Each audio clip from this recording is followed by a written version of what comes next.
Hey guys, tonight we're slipping quietly, scandalously, into one of history's most unexpected battlegrounds, the lives of Regency wives, not the genteel, soft-focus versions you see in Austen adaptations. I mean the real Regency wives, women who managed households bigger than their husbands' egos, who perfected the art of smiling politely through emotional catastrophes, and who hid entire secret hobbies, desires, and wild personal rebellions just out of sight of the man reading the newspaper. Before we dive in, take a moment to like the video and subscribe, but only if you genuinely enjoy what I do here. No pressure, no dueling pistols at dawn, and thank you for suggesting this topic. It truly helps shape these cozy late-night journeys. Let me know in the comments where you're listening from and what time it is. There's always someone lying awake at 2 a.m, staring into the void with us. Now dim those lights, switch on a fan for that soft whooshing background bliss, slip under your blanket, and let your brain begin its gentle descent into sleep mode. But let's pause for a second.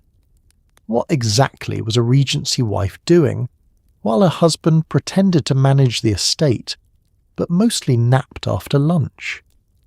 Did she really spend her entire life embroidering cushions, or was she sneaking out of the house like a bored Victorian Batman? Did she maintain her poise gracefully, or did she occasionally scream into a pillow because the servant saw everything she did always?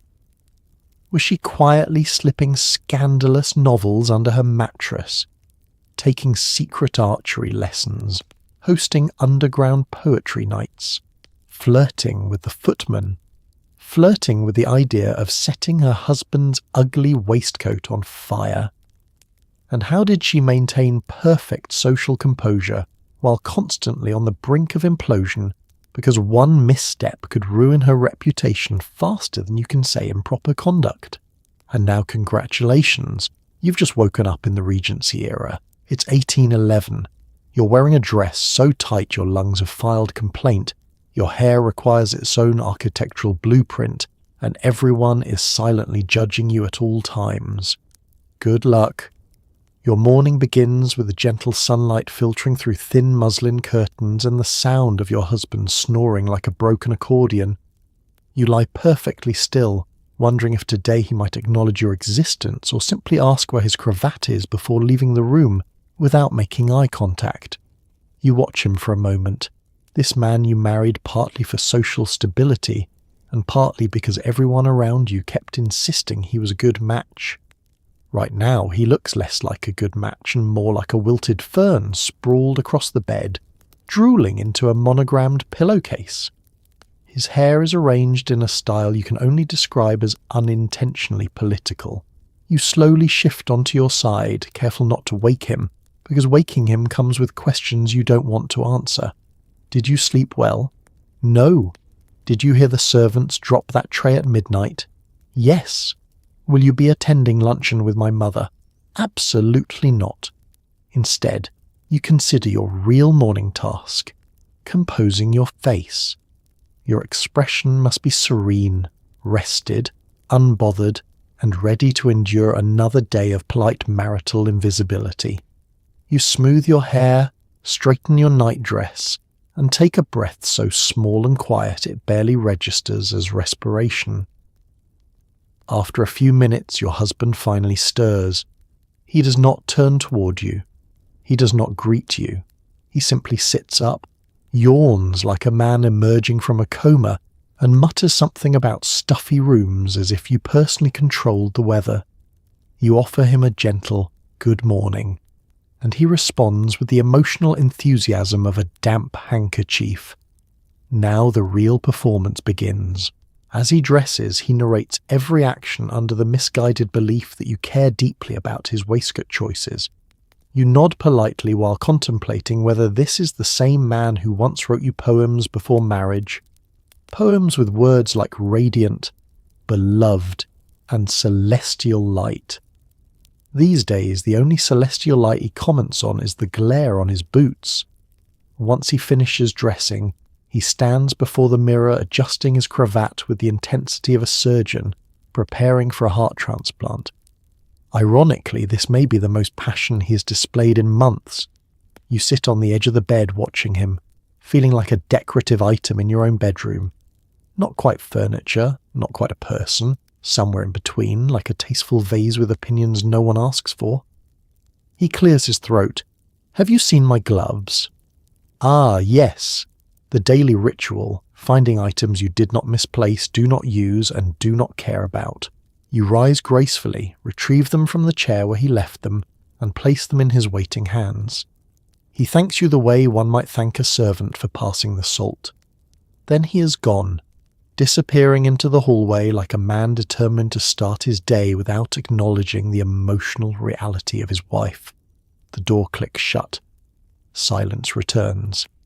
And you exhale for the first time. This is when the real morning begins. You stretch your arms toward the ceiling, relishing the delicious absence of his snoring. You wiggle your toes under the quilt and savour the soft, rebellious moment of doing nothing. For just a breath, you allow yourself to think privately, freely, something Regency wives do in small, stolen increments. Soon your lady's maid will enter, ready to lace you into garments designed by someone who clearly harboured hatred toward the concept of ribs. You will smile, sit still, and prepare yourself to be slightly ignored for the remainder of the day. But right now, you enjoy the quiet luxury of being alone with your thoughts. No expectations, no obligations, no husband asking about gloves. Just you, a sunlit room, and the fragile hope that tomorrow he might actually notice you exist. Though realistically, you know he'll probably just ask where his boots are. You sit at the breakfast table, delicately stirring your tea while silently cataloguing every small irritation your husband causes just by breathing. He reads the newspaper upside down. You pretend not to notice. It's a quiet duel fought entirely through polite sips and raised eyebrows. Across from you, he shifts in his chair with all the grace of a startled ox. The newspaper crackles loudly, too loudly, and you resist the urge to reach across the table, rotate it 180 degrees and gently say, "Try again, darling." Instead, you simply take another sip, the kind that communicates deep, simmering patience mixed with existential contemplation. The breakfast spread looks lovely: fresh rolls, eggs, jam, a pot of marmalade so bright it practically glows. And yet there is no force in the universe strong enough to make this man butter toast quietly. Every scrape of his knife sounds like he's trying to carve his frustrations into the soul of the table. You glance at him over your cup, wondering how someone who negotiates estate taxes cannot manage basic motor control. This is the unspoken battleground of a Regency marriage. Two people performing calm domestic bliss while conducting full-scale emotional warfare through facial micro-expressions. You raise one eyebrow, a silent really. He clears his throat in response as deeply offended, "What now?" The servants, trained veterans of this morning ritual, glide in and out without making eye contact, as though witnessing a duel at dawn where both participants are armed only with passive-aggressive breathing. A soft clink echoes as he sets down his cup, and immediately you notice the way he holds it. Wrong, incorrect, chaos in porcelain form. He grips it with fingers positioned in a way no etiquette book has ever endorsed, and suddenly you feel the ancestors of every finishing school mistress stir in their graves. You look away before your face betrays you. He begins speaking about crops, about rain, about something the neighbour's cousin allegedly said at the last dinner party, but his words drift past you like gentle background noise. You nod at appropriate intervals, but internally you're pondering bigger questions. Why does he chew so loudly? Why does he breathe through his mouth like he's trying to inhale the surrounding atmosphere? Why did you ever think this was the man with whom you'd share breakfast for decades? You take another sip, a long, languid sip meant to restore inner peace. It doesn't. Instead, You indulge in your morning coping ritual, mentally replaying the wild, chaotic fantasies of what life might look like without these petty irritations. Perhaps you'd be living in a quiet cottage by the sea, sipping tea without theatrical slurping in your vicinity. Or maybe you'd be in Italy, where the men at least pretend to listen during conversation. Or perhaps you'd simply be living alone with a stack of scandalous novels and a cat. He folds his newspaper, still upside down, and suddenly the conversation shifts onto you. "Are you going to visit my mother later today?" he asks, with the innocent obliviousness of someone requesting you walk calmly into a lion's mouth. You answer with the gentlest smile known to mankind, "If I must." He doesn't hear the underlying message, but the cat sitting outside the window definitely does. Finally, as the last crumbs of toast are cleared away, your husband stands. He straightens his coat, adjusts his cravat for the 7th unnecessary time, and announces he has important estate business to attend to, code for talking to his steward while pretending he handled everything himself. The moment he leaves the room, a profound silence settles over the table. You release a slow exhale, the kind that releases tension from your ribs all the way down to your ankles. And in this warm, quiet moment, you take the final sip of your tea, peaceful, steady, unbothered, knowing full well the silent duel will resume again tomorrow. But for now you've won. While the men think they run the estate, you're the one who actually decides when everyone eats, sleeps, works, and panics. The servants look to you like a general issuing orders. It's the closest a Regency woman gets to absolute monarchy.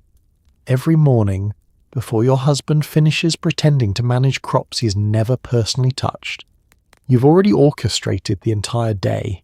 Breakfast must be served before he realizes he's hungry. The fire's lit before the house remembers it's essentially a drafty wooden box, and the entire staff must move like a carefully choreographed ballet, except with more sweeping and fewer compliments.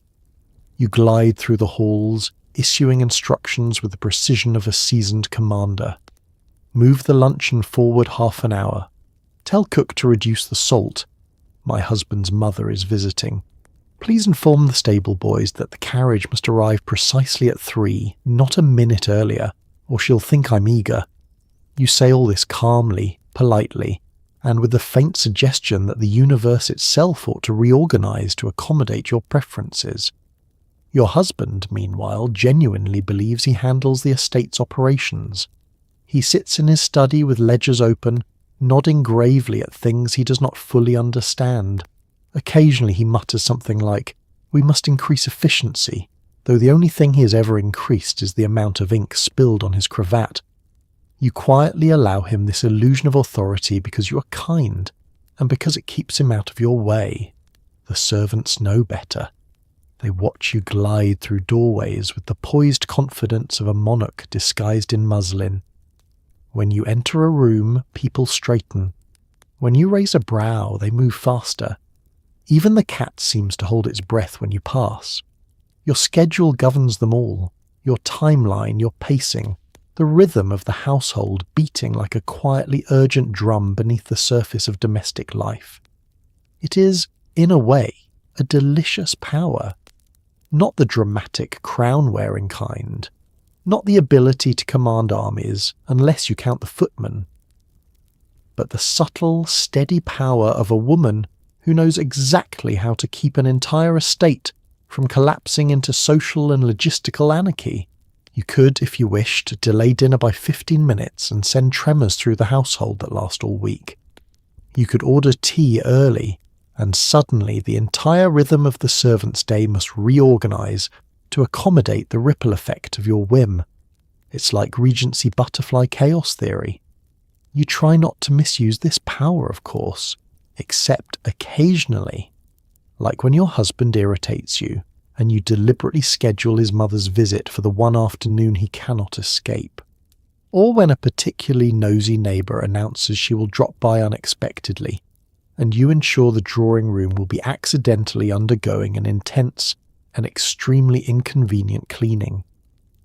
Throughout the day, people approach you with tiny crises requiring instantaneous judgment. A torn hem, a wilted bouquet, a footman who may or may not have fainted again. You resolve each with calm, practiced efficiency, as though adjudicating minor diplomatic incidents.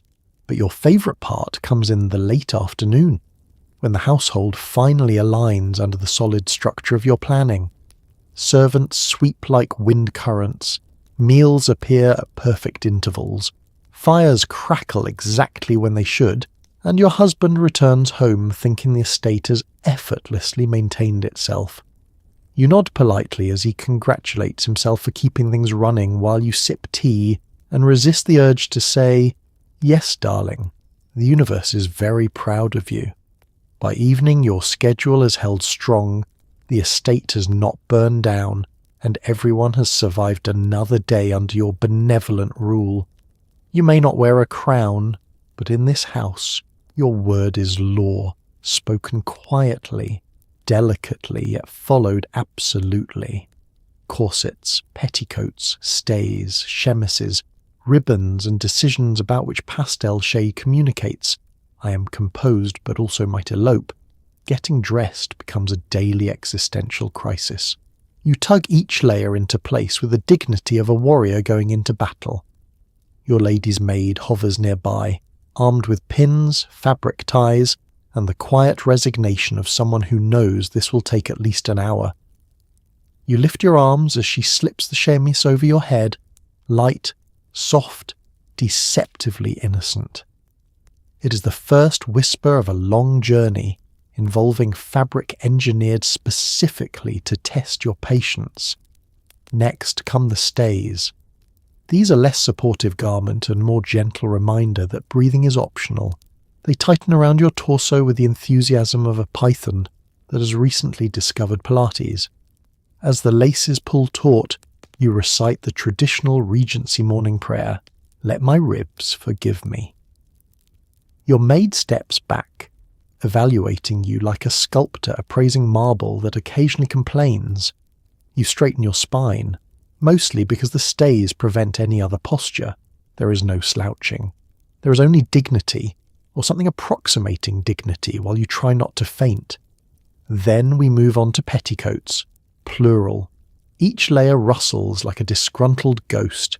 You step into them one at a time, your feet lost beneath growing layers of swishing fabric. By the third petticoat, you've forgotten what your legs look like. By the fifth, you begin to question whether locomotion will still be physically possible. But the pièce de résistance is the gown selection. You stand before a rainbow of soft pastels, lavender, mint, rose, blue, the emotional spectrum of a Regency wife slowly unravelling. Today's choice must communicate balance. Approachable but not desperate, elegant but not threatening, charming but not trying too hard, a woman who can host tea without combusting internally. Your maid holds up a delicate apricot gown. You consider it. This shade says, "I have my life together," but also says, "I may dramatically run into the garden later for reasons." Tempting. But then you see the pale green gown trimmed with tiny pearl buttons. It whispers, "I am serene," while also implying, "I know 3 secrets and will acquire 3 more by luncheon." You choose the green, a strategic colour, a power move disguised as soft femininity. As your maid fastens the final button, you're reminded that Regency fashion is less clothing and more armour, layers that shield you from societal scrutiny, emotional vulnerability, and unexpected visits from your mother-in-law. The gown settles elegantly over your frame, smoothing into perfection except for the one seam that will itch all day with the dedication of a loyal parasite. Now comes hair. Your maid arranges curls, pins, and loops with the seriousness of someone diffusing a bomb. One curl falls out. Another springs too tightly, creating the kind of curl that implies emotional instability. She tuts softly and starts again. You sit perfectly still, because one wrong move will reset the process and ensure you enter old age before breakfast is over. Finally, you are presented with ribbons. Ribbons are not accessories, they are psychological declarations. What message do you want to send the world today? Demure but observant, quietly judging you? I haven't slept since Tuesday. Each shade and width sends a different signal through the Regency wife communication network. You settle on a soft cream ribbon, innocent enough, but tied in a bow that suggests hidden depths and possibly a secret diary. At last, after sacrificing comfort, mobility and lung capacity, you stand fully dressed. People think Regency women took hours to get ready because the fashions were complicated. But you know the truth. Dressing isn't about beauty. It's about preparing yourself to endure a day full of expectations, gossip, social scrutiny and furniture that was clearly designed by someone who hated sitting. So you take one last breath, shallow, because that's all you can manage, and step into your gown like a soldier marching into battle, prepared for anything the day may throw at you. Except stairs. Stairs remain your mortal enemy. While your husband thinks you're rereading sermons, you're actually devouring scandalous novels featuring pirates, Italian monks, and at least 3 forbidden kisses. You hide the book the moment footsteps approach like you're committing literary treason. You clutch the novel with the delicate desperation of a woman who has already reread the same 3 acceptable books displayed proudly on her bedroom shelf. Those are for visitors to admire. This is for survival. The cover alone is enough to cause a moral fainting spell in at least 6 members of the clergy. You open it reverently, your eyes drinking in the first line like it's contraband champagne. You read quickly, greedily, even though there is technically no rush. But scandalous novels must be consumed at a pace that suggests urgency, because at any moment your husband might wander in, ask a question about accounting, and ruin absolutely everything. He still believes the book rustling under your mattress is religious reflection. In a way it is. These stories bring you closer to God through sheer adrenaline. The pages smell faintly of ink, dust, and promises, none of which can legally exist in polite society. Every chapter is a delicious rebellion. You slip deeper into the world of masked strangers, moonlit confessions, and questionable Italian priests who seem entirely too handsome to be employed by the church. Your heart races, not from romance, but from the noise your mattress just made. A floorboard creaks in the hallway. Instant panic. You snap the book closed, shove it beneath the mattress with professional swiftness, and smooth the coverlet like a Regency spy trained in covert textile manipulation. You adopt the expression of a woman contemplating scripture, which in your case means looking mildly confused but serene. Your lady's maid pokes her head in. Does madam need anything? No, you say, with the high-pitched tone of someone absolutely hiding a novel involving smuggling rings and forbidden stairwell encounters. She eyes you suspiciously, but not because she doubts you, because she knows exactly what you're doing. She has carried enough laundry to detect the faint rustle of pages where pages should not be, but she stays silent, loyal, your co-conspirator by inaction. Once she leaves, you wait 1 heartbeat, 2, 3. Then, faster than a Regency gentleman avoiding emotional honesty, you retrieve the book. Its spine crackles approvingly. You curl against your pillows, sinking into the soft quiet of your private world. In this universe, propriety is optional, pirates are somehow always poetic, and every kiss is described with enough detail to make your cheeks glow. You lose track of time completely.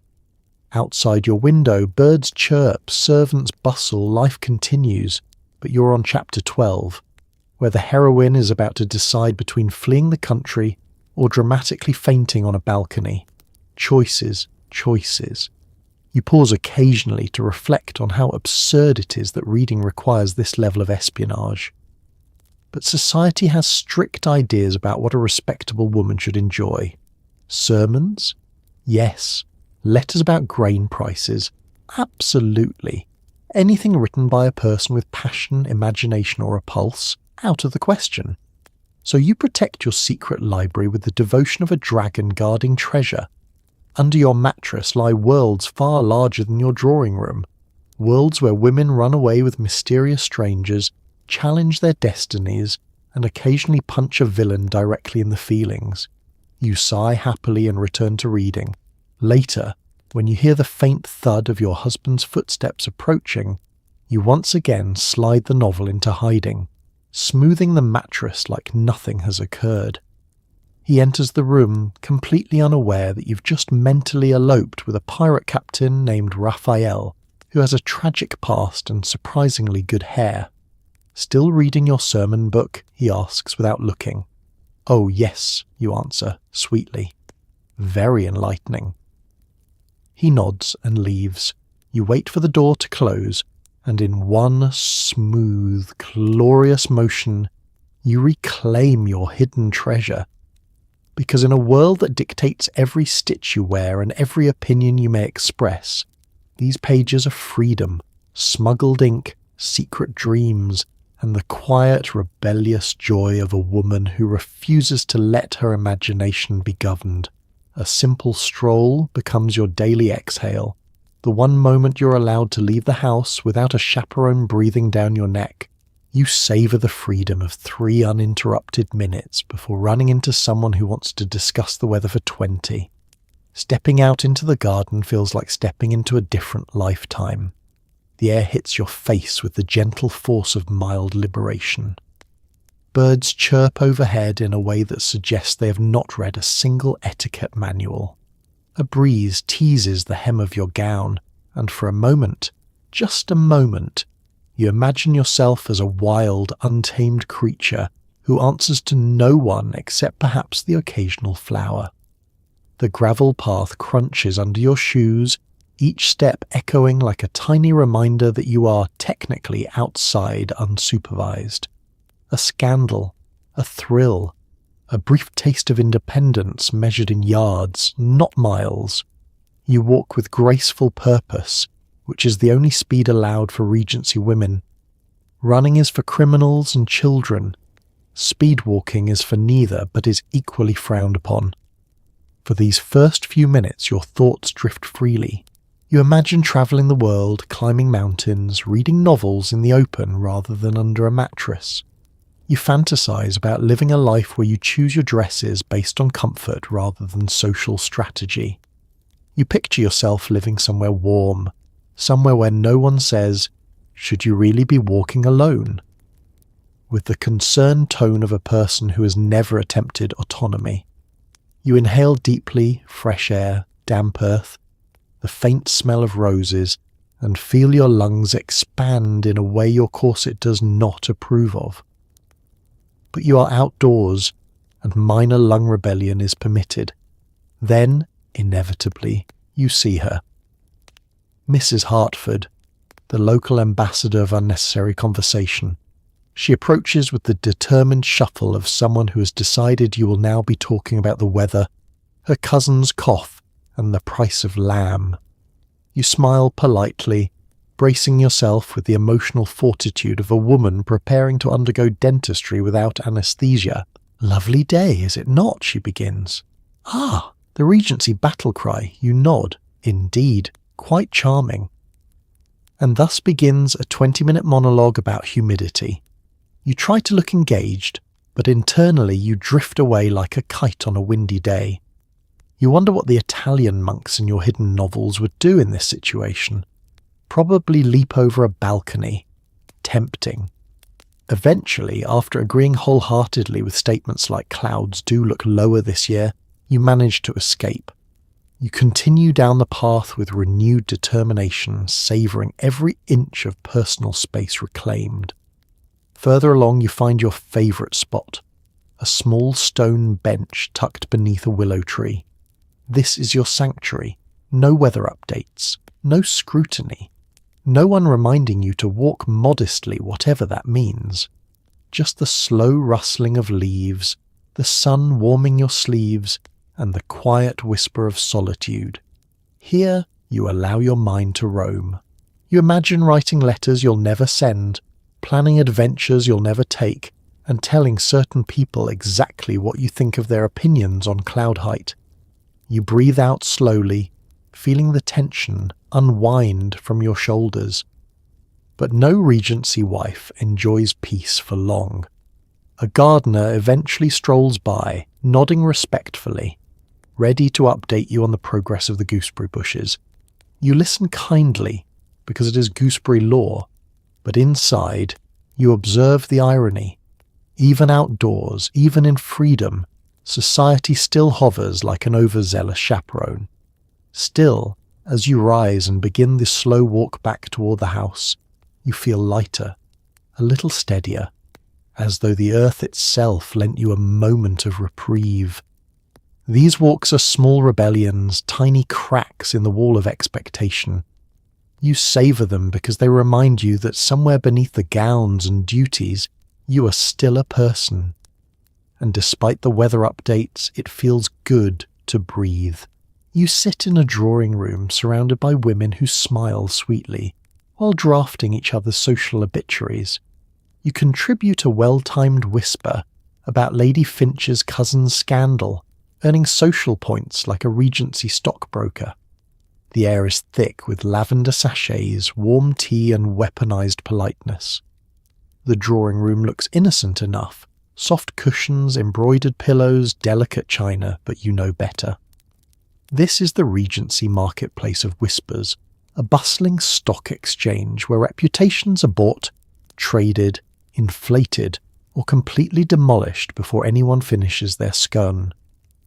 You fold your hands neatly in your lap, the picture of serenity, while your ears absorb every detail like a sponge specifically designed to soak up chaos.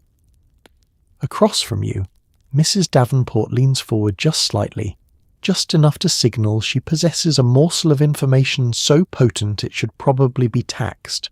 The other ladies tilt their heads in anticipation, like a flock of pastel-coloured pigeons waiting for breadcrumbs.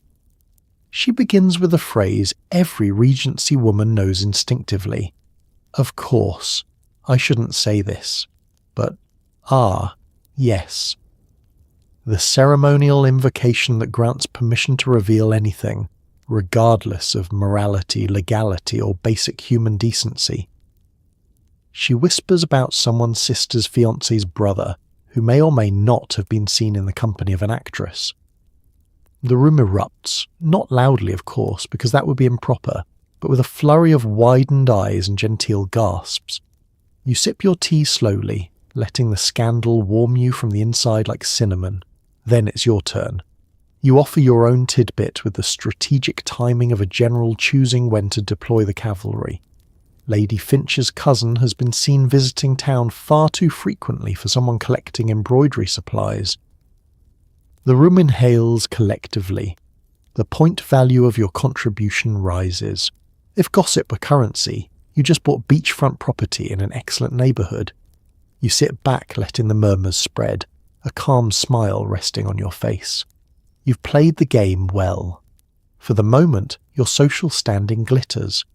Around you, the conversation ripples into new territories, each woman peeling back layers of hearsay, with the precision of a surgeon and the enthusiasm of a gardener uncovering a rare plant. One whispers about a gentleman whose tailor knows too much.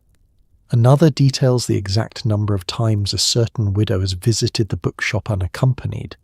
Shocking, terrifying, completely irrelevant to daily life, yet utterly essential to the social ecosystem.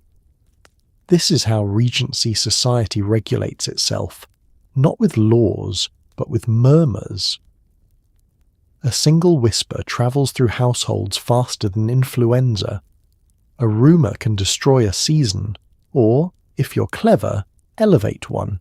And while you may never inherit your husband's estate, you can absolutely control the narrative of who tripped at last week's supper and whether it was truly an accident. The stakes are absurd and somehow incredibly soothing. Scandal, after all, is entertainment. It is the Regency answer to cable television, and participating in it gives you a sense of rebellious agency, a way to bend the world however slightly toward your amusement. But beneath the delicate warfare and polite sabotage, there is an unspoken truth. Gossip is also survival. In a world where women hold so little official power, the sharing of secrets becomes a subtle act of influence. You learn who is trustworthy, who is dangerous, and who, despite her butter wouldn't melt smile, is editing the social directory of the entire county in her mind. After an hour, the tea grows cold and the ladies rise to leave, offering parting curtsies laced with affection and mild threat. You gather your shawl and glide from the room, feeling oddly refreshed. Trading whispers may look dainty, but it is exhausting labour. Still, as you walk away, you feel the quiet satisfaction of someone who has successfully navigated another day in the delicate, treacherous economy of Regency gossip, where silence is bankruptcy, scandal is gold, and a well-timed whisper is worth far more than diamonds. You embroider pillows filled with hidden messages, tiny, subtle patterns that say I'm fine. But also, if men ruled the household alone, this place would fall apart by Tuesday. It's therapy, but in thread form. There's something soothing about the repetitive motion of the needle slipping through fabric, up, down, like the quiet ticking of a clock that never judges you. Each stitch is a tiny whisper of rebellion, a polite protest, a decorative cry for help disguised as floral patterning. You sit near the window in your favourite chair, posture perfect, face serene, while your inner monologue growls like a tired house cat. Your husband strolls by occasionally, utterly convinced you're stitching something lovely for the drawing room. You nod, smiling sweetly, while stitching a motif that, if interpreted honestly, reads as "Stop leaving your muddy boots in the hallway." Subtlety is key. This is art. This is resistance embroidered in cream-coloured silk. You choose your colours with great intention. Soft rose for mild irritation. Moss green for suppressed rage.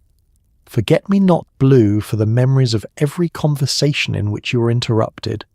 Your work basket is basically an emotional palette. A Regency mood ring, but more expensive. The other women in your social circle understand the language perfectly. When they visit and admire your needlework, they compliment with layered meaning. "What beautiful stitches," one says. Translation: "Who upset you this time? The pattern is so spirited," another adds. Translation: "Did your mother-in-law visit again?" You offer a ladylike smile and continue stitching, because needlework is the one socially approved activity that allows you to silently judge everyone you know without saying a word. Some days you embroider flowers, other days leaves. Occasionally, when the mood strikes, an entire border of vines that look suspiciously like they're strangling each other. You tell visitors it's symbolic of nature's harmony, but you and your needle both know the truth. It's symbolic of breakfast with your husband. Your maid watches from the corner, pretending not to notice the passive-aggressive masterpiece forming in your lap. She has seen enough pillows to know when your work speaks louder than words. She discreetly avoids delivering them to anyone who might take the message personally. Stitch by stitch, you pour your frustrations into the fabric. The annoying neighbour, the cousin who overshares, the aunt who keeps asking why you don't have children yet. They all end up immortalised in satin thread. If archaeologists uncover your needlework centuries from now, they will assume you are deeply fond of flowers and also deeply unhinged. But needlework isn't only emotional expression, it's strategic survival. When you sit quietly with your embroidery hoop, everyone assumes you're content. Calm, proper, they leave you alone. This is the real magic. Needles and thread create barriers that walls cannot. No one wants to disturb a woman counting stitches. They fear ruining the pattern. If only they knew the real pattern being tracked was your patience. There's a special section of your work basket reserved for more mischievous projects. Bookmarks with cryptic designs, handkerchiefs with suspiciously pointed symbolism, slippers that declare silent vengeance with every embroidered petal. A dangerous collection if one knows how to read them. But your most cherished project is the pillow you keep hidden. The one embroidered during long nights when the house is quiet and your thoughts grow bold. It's decorated with delicate vines and tiny blossoms, and if someone looked closely, extremely closely, they would detect a phrase stitched so subtly it might as well be invisible. I could run this entire country. You place it gently beneath your other pillows, smoothing the fabric as if nothing astonishing lies beneath. Because that is the art of Regency needlework, expressing everything society forbids you to say, wrapped in flowers and polite silence. And tomorrow, when your husband asks why you spend so much time stitching, you will smile sweetly and say, "It's relaxing," which in embroidery language translates to, "I am holding this household together one stitch at a time, darling. You're welcome." Society expects you to eat like a delicate woodland creature, but the reality is you devour stolen pastries in the pantry at 3 p.m. like a sugar-deprived gremlin. The cook pretends not to notice. The pantry becomes your private sanctuary, the only room in the house where no one asks questions, judges your posture, or expects you to speak about embroidery trends with enthusiasm. It smells of flour, cinnamon, and mild disobedience. Somewhere between the spice jars and the stacked copper pots lies freedom. Warm, forbidden pastries cooling on a tray. You approach them with reverence. Eccles cakes, seed buns, buttery rolls dusted with sugar so fine it sparkles like scandal. You place a hand on your stomach as though making sure there's space for treason. There is always space for treason. With one last glance over your shoulder, ensuring no aunt, husband, or moral philosopher is lurking, you snatch a small pastry and inhale it with the desperation of a woman who's been forced to pretend her favourite food is a light broth. The flaky crust melts instantly. Bliss. Your eyes close. Time itself stops. This is the closest thing you've had to joy since Tuesday. Just as you're reaching for a second pastry, for balance, for symmetry, for spiritual reasons, you hear footsteps. Panic jolts through you. You shove the pastry behind your back like a child caught stealing apples. You widen your eyes in an expression of pure innocence, an expression that fools no one. The cook steps into view. She pauses, glances at your suspiciously full cheeks, and sighs the sigh of a woman who has seen many things but respects the secrets that run a household. Without a word, she turns her back, reaching for a jar of cloves that absolutely did not need reaching for. In cook-to-wife language, this is permission, sanctuary, a holy rite. You relax your shoulders and take another bite. The pastry crumbles across your fingertips. You lick the crumbs off your hand with the elegance of a famished squirrel, telling yourself you will absolutely behave like a refined lady again in approximately 6 minutes. Being a Regency woman means pretending that hunger is a fictional concept invented by peasants. Meals are small, elegant, timed with impossible precision. You're expected to take 2 bites of everything, offer a polite compliment, and glide away like someone who has transcended the need for physical nourishment. But you know the truth. If society wanted women to eat daintily, they shouldn't have invented pastries that taste like soft, buttery sin. You lean against a shelf, savouring the peace. The pantry is quiet, the way you imagine heaven must be, assuming heaven also has unlimited carbohydrates. Another pastry disappears, then a third. You tell yourself it's research. You must test them for quality. Your husband will thank you later. Probably not directly, because he lacks emotional vocabulary, but still, spiritually. Just as you're contemplating a 4th pastry, purely hypothetical of course, you hear another set of footsteps. This time it's a footman, not threat, just an unwilling witness. He opens the door, sees crumbs on your bodice, freezes like a deer in the line of aristocratic fire and slowly backs away. Good lad, you'll remember him in your will. You dab your mouth with the hem of your sleeve, very ladylike, and decide your pantry pilgrimage must come to an end. Not because you're full, but because if you stay any longer, you may become emotionally attached to the pastries. As you leave the pantry, you compose yourself, chin lifted, shoulders elegant, expression serene. By the time you re-enter the hallway, no one would suspect you were moments ago shoveling forbidden sugar into your mouth like a Regency raccoon. You walk past your husband, who doesn't look up from his newspaper. Good. He must never know. This is your secret ritual, your silent rebellion, your daily defiance of dietary expectations.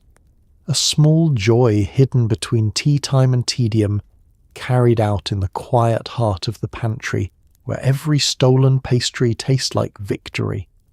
Your lady's maid has seen you at your emotional worst, crying into ribbons, muttering insults under your breath, and stress-eating candied almonds. She keeps every secret because your chaos is her job security. She enters your room each morning with the quiet composure of someone who has already prepared herself for whatever emotional weather system you're currently experiencing. Clear skies? Excellent. Mild frustration? Manageable. A Category 5 storm because your husband rearranged the tea canisters again? She's ready. She has seen it all, soothed it all, and miraculously never judged a single bit of it. Your relationship is built on a delicate foundation of trust, routine, and shared trauma involving that one dinner party in May.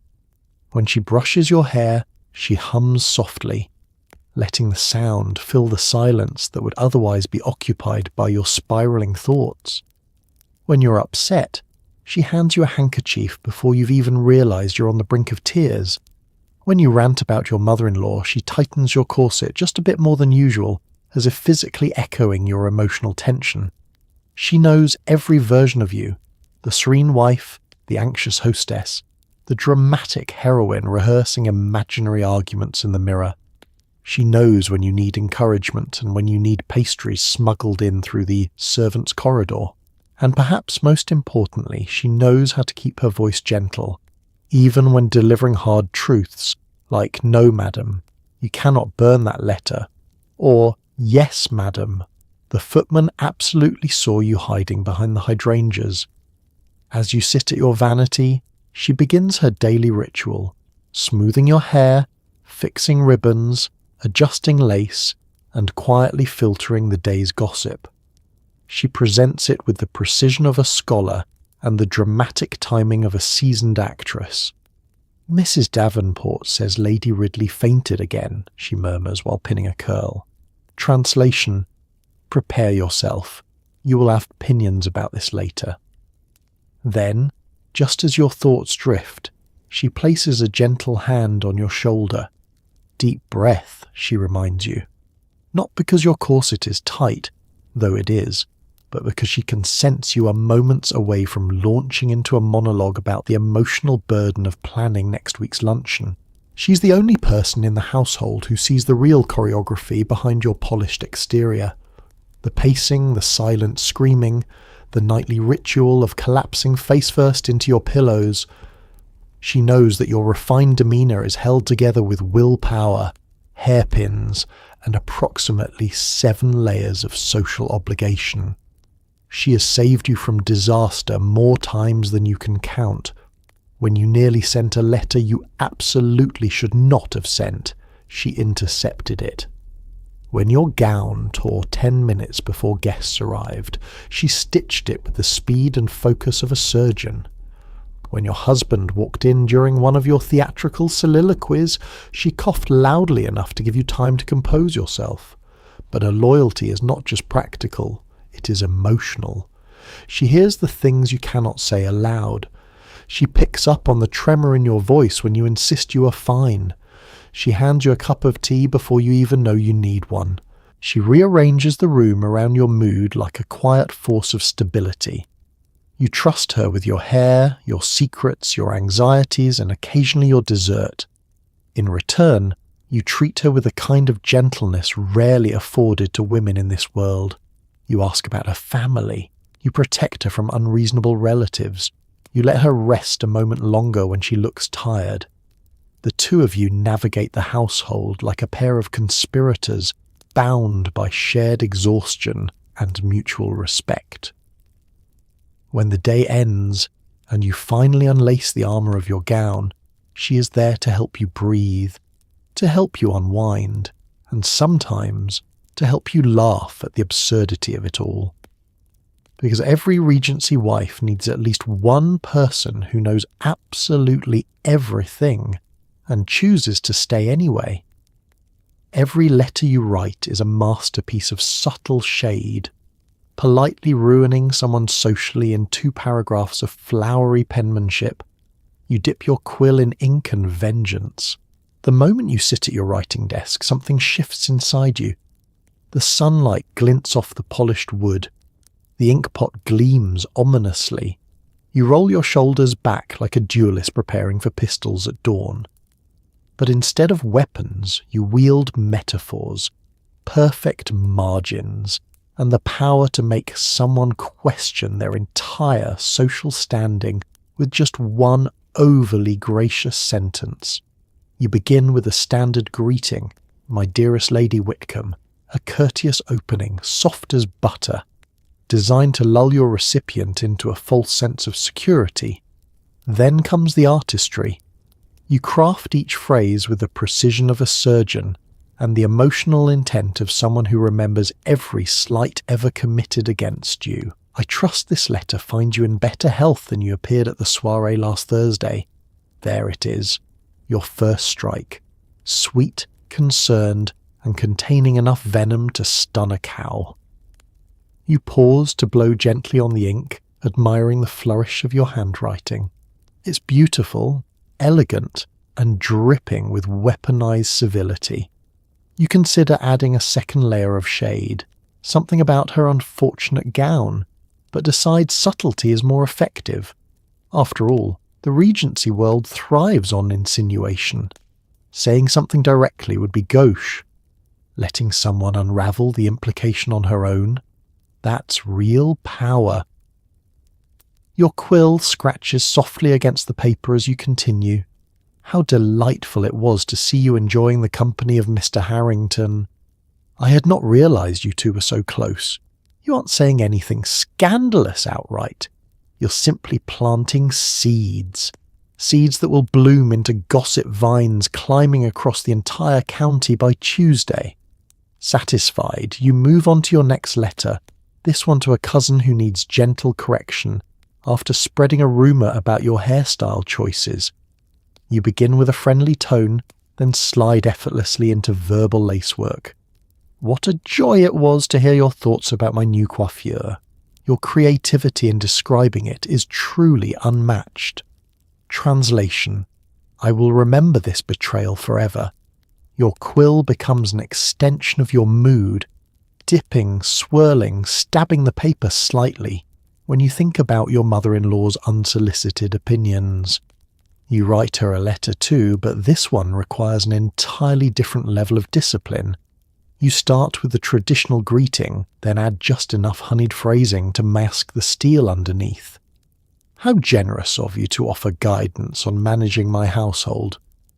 Your experience is admirable, though times have changed somewhat since your youth. A poetic way of saying, please stop telling me how to fold napkins as though civilization depends on it. As you write, your maid occasionally glances over, both impressed and mildly afraid. She has learned not to interrupt when you are in this state, a delicate balance between literary brilliance and psychological warfare. Letter writing is more than correspondence. It is reputation control. It is therapy. It is the Regency form of tweeting something pointed at 2 a.m. and then claiming it wasn't about anyone in particular. With every careful loop of your quill, you reclaim a slice of agency in a world where you're expected to smile through everything. When your stack of letters is complete, You sprinkle sand to dry the ink and tie each one with ribbon, colour-coded by emotional intensity. Pale blue for peace, lavender for mild annoyance, crimson for prepare yourself spiritually. You hand them to the footman, who carries them away like live explosives. He knows better than to ask questions. He has seen what you can do with stationery. Finally you sit back, exhaling slowly. You feel lighter, calmer, vindicated. Tomorrow the replies will begin trickling in, full of flustered apologies, nervous compliments, and at least one invitation to tea from someone desperate to decode your sentences. But for now you relish the quiet triumph of a day well written. Because in a society where you cannot raise your voice, you raise your pen instead, and honestly, it's far more effective. Your home becomes a stage for dinner guests who insult your decor while eating your food. You smile serenely, considering whether poisoning would be frowned upon socially or merely logistically. Hosting, in theory, is supposed to be an honour, a joy, a delightful evening of refined company. In practice, it is a full-contact psychological sport that involves keeping your eyebrows neutral, while people wander through your home making comments like, "How charmingly rustic," which is Regency code for "I would rather die than own this wallpaper." You glide through the drawing room offering polite nods and small talk, the way one might glide through a field of landmines. The guests lounge on your chairs you specifically had reupholstered for this occasion, and they do not appreciate them. Mrs. Ashbury strokes the fabric with the same expression someone might use for touching a taxidermy raccoon. "It's bold," she says. You smile. "Thank you." You respond in a tone that says, "Leave my furniture alone, or I will haunt you." Meanwhile, your husband seems oblivious to the battlefield unfolding around you. He stands near the fireplace, enthusiastically retelling a story about crop rotation to a man who looks 2 seconds away from pretending to faint. You envy him. You envy his freedom. You envy his complete lack of awareness of the social chaos slowly building like atmospheric pressure. A footman appears with a tea tray, your signal to herd the guests toward the dining room. They shuffle in with exaggerated admiration for the table settings you chose with the precision of a military strategist. "How quaint," someone murmurs upon seeing your flower arrangements. You clasp your hands and remind yourself that murder is not only illegal, it is also terribly messy. Once everyone is seated, the meal begins. Dinner guests are mysterious creatures who despise your hospitality while consuming it ravenously. They criticize the soup's seasoning but still finish 3 bowls. They complain about the roast being too fatty while shoveling forkfuls into their faces with the enthusiasm of miners emerging from a cave. Across the table sits Lady Fairchild, a woman whose hobby appears to be discovering new ways to insult you. "My dear," she says loudly, "your cook has such ambition. This is not a compliment. This is the Regency version of someone reviewing a restaurant with 1 star, but praising the napkins." You respond with your sweetest smile, the one that conceals entire monologues. "Yes," you say softly, "she works very hard." What you do not say is, "And she also knows where you live, Lady Fairchild. Be careful." As the courses continue, the conversation shifts to more dangerous territory. Opinions. People begin airing them boldly like flags hoisted into battle. Someone brings up politics, someone else brings up land disputes. Lady Ashbury mentions, quite casually, that your cousin's engagement is a bit rushed, isn't it? This is when you reach for your wine glass with the silent desperation of a woman using grapes as emotional medication. Still, you maintain perfect composure. You pour tea, you offer biscuits, you laugh politely at jokes that died centuries before the Regency began. Because this is what hosting requires, sacrificing your sanity so others can insult your drapery. Finally the meal ends, The guests rise, satisfied, petty, and blissfully unaware of how close they came to being struck with a silver candlestick. They leave your home in a swirl of shawls and performative gratitude. The door closes behind them, and suddenly the air becomes lighter. You exhale, your shoulders drop. Your face relaxes for the first time in hours. Your maid steps into the room, surveys the emotional wreckage, and offers you something stronger than tea. You sink into a chair surrounded by the remnants of forced civility and remind yourself that you survived another dinner. You endured the comments. You endured the gossip. You endured Lady Fairchild. In a world where women can't duel, can't shout, and definitely can't feed guests to wolves, you did the next best thing. You smiled through the horror, and tomorrow you will do it again, because society demands it, and because revenge tastes best when served with dessert. Just when you're expected at a tedious tea gathering, a headache miraculously saves you. You lie in bed triumphantly, reading your hidden book and enjoying the sweet taste of freedom. Your headache, an ailment so flexible, so versatile, so deeply loyal, arrives precisely when summoned. Not too dramatic, not too mild, just persuasive enough to convince even the prying aunt who believes all women should attend every social event for character building. You press a hand to your forehead with the theatrical flair of a seasoned stage actress. "I fear I must rest," you whisper. A collective gasp follows, and the entire house agrees that you must not be disturbed. And just like that, you are free. The door closes gently, and silence wraps around you like a warm quilt. You recline against your pillows, relishing the feeling of a cancelled plan settling softly into your soul. Outside, a carriage waits to take your husband to the gathering alone. He glances up at your window with the confused expression of a man who has never once faked a headache in his life. Poor creature, he'll never know the thrill. The moment he leaves the property, you shed your social persona like an uncomfortable shawl. You wiggle deeper beneath the covers, savouring the luxurious stillness. No stiff posture, no practised smiles, no questions about the weather, marriage prospects, or the moral decline of society. Just you and your glorious solitude. You pull out your hidden book, your real companion, the one with dangerously thin pages and a plot that would make your mother faint into the nearest hydrangea bush. The inked words beckon you back into a world of passion, adventure, and characters who say things you only dare whisper in your mind.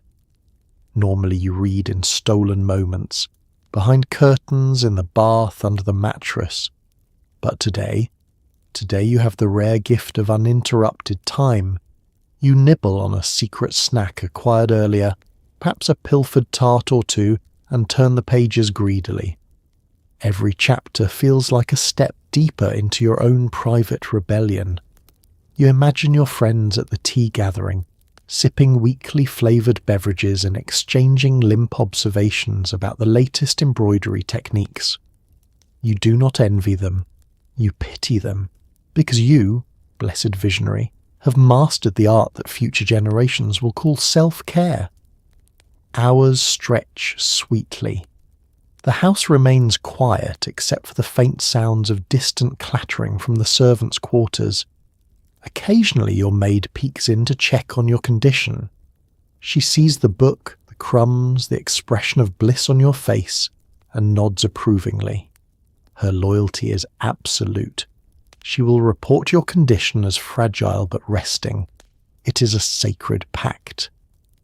Your mind drifts, wandering between fiction and fantasy. You imagine yourself telling the tea guests precisely what you think of their endless chatter.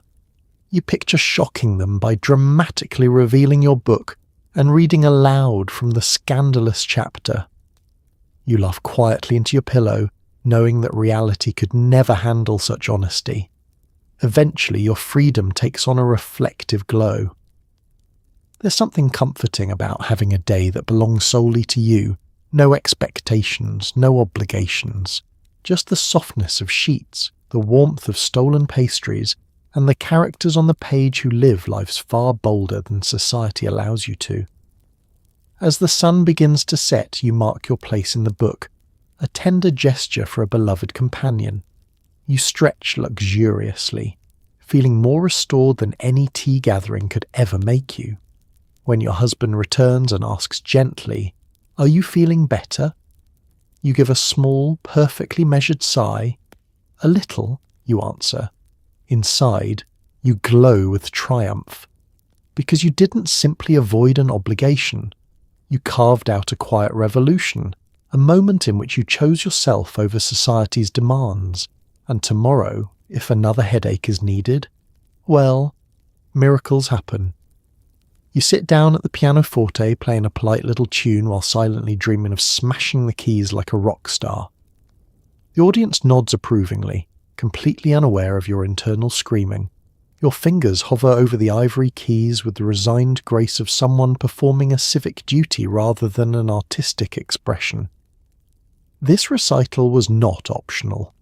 No respectable Regency woman is allowed to exist without showcasing her modest musical talents at least twice a month. The pianoforte is less a musical instrument and more a device for publicly proving your femininity through carefully controlled sound. Your sheet music lies in front of you, pristine and unthreatening. You do not need it. You have played these same 5 songs since childhood. Your audience, an assortment of well-dressed spectators who have nothing better to do than critique your tempo, settles into their chairs with the anticipation of people who expect excellence and will applaud politely even if you provide mediocrity. You lower your hands and begin the first piece. The melody trickles out like a polite apology. Your fingers move steadily, gracefully, while your mind drifts somewhere far from this over-decorated drawing room. In your imagination, the pianoforte bursts into flames as you leap onto the bench, smashing the keys with grand, rebellious abandon. You picture yourself swinging your hair in wild arcs, playing with the chaotic energy of someone who's finally snapped under the weight of societal expectations. The audience gasps, not because of your impropriety, but because the music is incredible. Even Beethoven himself rises from the grave and gives an approving nod. But alas, reality demands delicacy. So instead, you continue your genteel performance, your inner flame carefully tucked behind a lace-trimmed composure. Across the room, Mrs. Davenport tilts her head, silently analysing whether your third note in the left hand landed exactly on beat. Mr. Pembroke is pretending to listen, but is clearly thinking about luncheon. Lady Whitcomb watches with an expression that says, "I couldn't do it better, but I certainly would judge you if you didn't." You smile faintly, indicating musical joy. Inside, you're counting down the minutes until you can return to your secret reading or pantry pastries. As the first piece ends, your audience murmurs with restrained approval. The kind of applause that feels like a polite pat on the head. You bow, because bowing is required, even when you would prefer to melt into the floorboards and roll away. The next piece begins, and your fingers move on their own. The music floats, lovely and harmless, filling the room like the gentle sound of someone rearranging doilies. You reflect on the absurdity of it all. If men were required to perform music in front of guests, the entire economy would collapse within a week. They would complain about finger strain, poor acoustics, and emotional vulnerability. Yet here you are, expected to be both a musician and a decorative object simultaneously. Your mind wanders again. You imagine, just for a moment, playing something wildly inappropriate, an aggressive march, a dramatic overture, perhaps even your own composition that frightens small children and confuses elderly duchesses. A discordant chord thrums through your fingertips in rebellion, but you rein it in. Today is not the day for chaos. Your maid watches from a discreet corner, her eyes glimmering with sympathy. She knows you would rather be anywhere else, preferably doing absolutely nothing, or absolutely everything, but not this. At last the final notes fade. A soft, collective sigh sweeps through the salon as if everyone has just endured something noble and taxing. They applaud with delicate fingers. You stand curtsy and thank them for their kind attention, though your soul whispers, "I survived." As you leave the bench, your husband nods proudly, having contributed nothing to the event except his physical presence. You resist the urge to shove the pianoforte out the window, but deep down, you know this ritual will repeat. The era demands it. So will the guests. Still, for one brief moment, as you step away from the instrument, you relish the freedom of not having to play another docile melody for at least a few hours. You have conquered the recital with poise and quiet desperation. And tomorrow perhaps you will dream again of setting the pianoforte on fire. You know you shouldn't notice the footman's dimples, but there they are, existing rudely. A lingering glance becomes the highlight of your week, and a dangerous thrill wrapped in a uniform. You remind yourself repeatedly that you are a respectable woman of good standing. Respectable women do not catalogue the bone structure of the staff. Respectable women do not imagine what a footman might look like reading poetry under a tree. Respectable women certainly do not become flustered when a tray of tea is delivered slightly too close to their elbow. And yet, there he is, carrying silverware with heroic purpose, lit by the afternoon sun like a romantic subplot you are never supposed to have. You try to look away, but your eyes linger for a second longer than propriety recommends. He catches the glance just barely, and gives the smallest, most criminally soft smile. A dimple appears. Your soul leaves your body. You immediately pretend to cough. The kind of cough that says, "I was absolutely not staring at you. I am simply choking on oxygen." Your lady's maid notices everything, of course. She raises an eyebrow from across the room, her expression reading, "Madam, please." She's not judging you, just reminding you that the last thing either of you needs is a household scandal. You widen your eyes innocently as though the footman is merely a wallpaper pattern you happen to appreciate. Still, the tension lingers like perfume in the air. During luncheon preparations, the footman passes behind your chair. Too close. Unnecessarily close. Close enough that you feel a brief whisper of air on the back of your neck. It could be accidental. It could be intentional. It could be because the dining room layout is terrible and everyone has to squeeze past everything. But you don't believe in coincidences anymore. Later you walk through the hallway, checking arrangements before guests arrive. You turn a corner and nearly collide with him. He steps aside immediately, bowing slightly, murmuring, "My apologies, madam." His voice is soft, polished, warm enough to toast bread. You should leave. You should continue on your way, ignoring the flutter in your chest. But instead, for one reckless, magnificent moment, you pause, just long enough to acknowledge the spark between you in the smallest, safest way possible. A polite nod. Nothing more. The footman's eyes hold yours for a heartbeat longer than they should.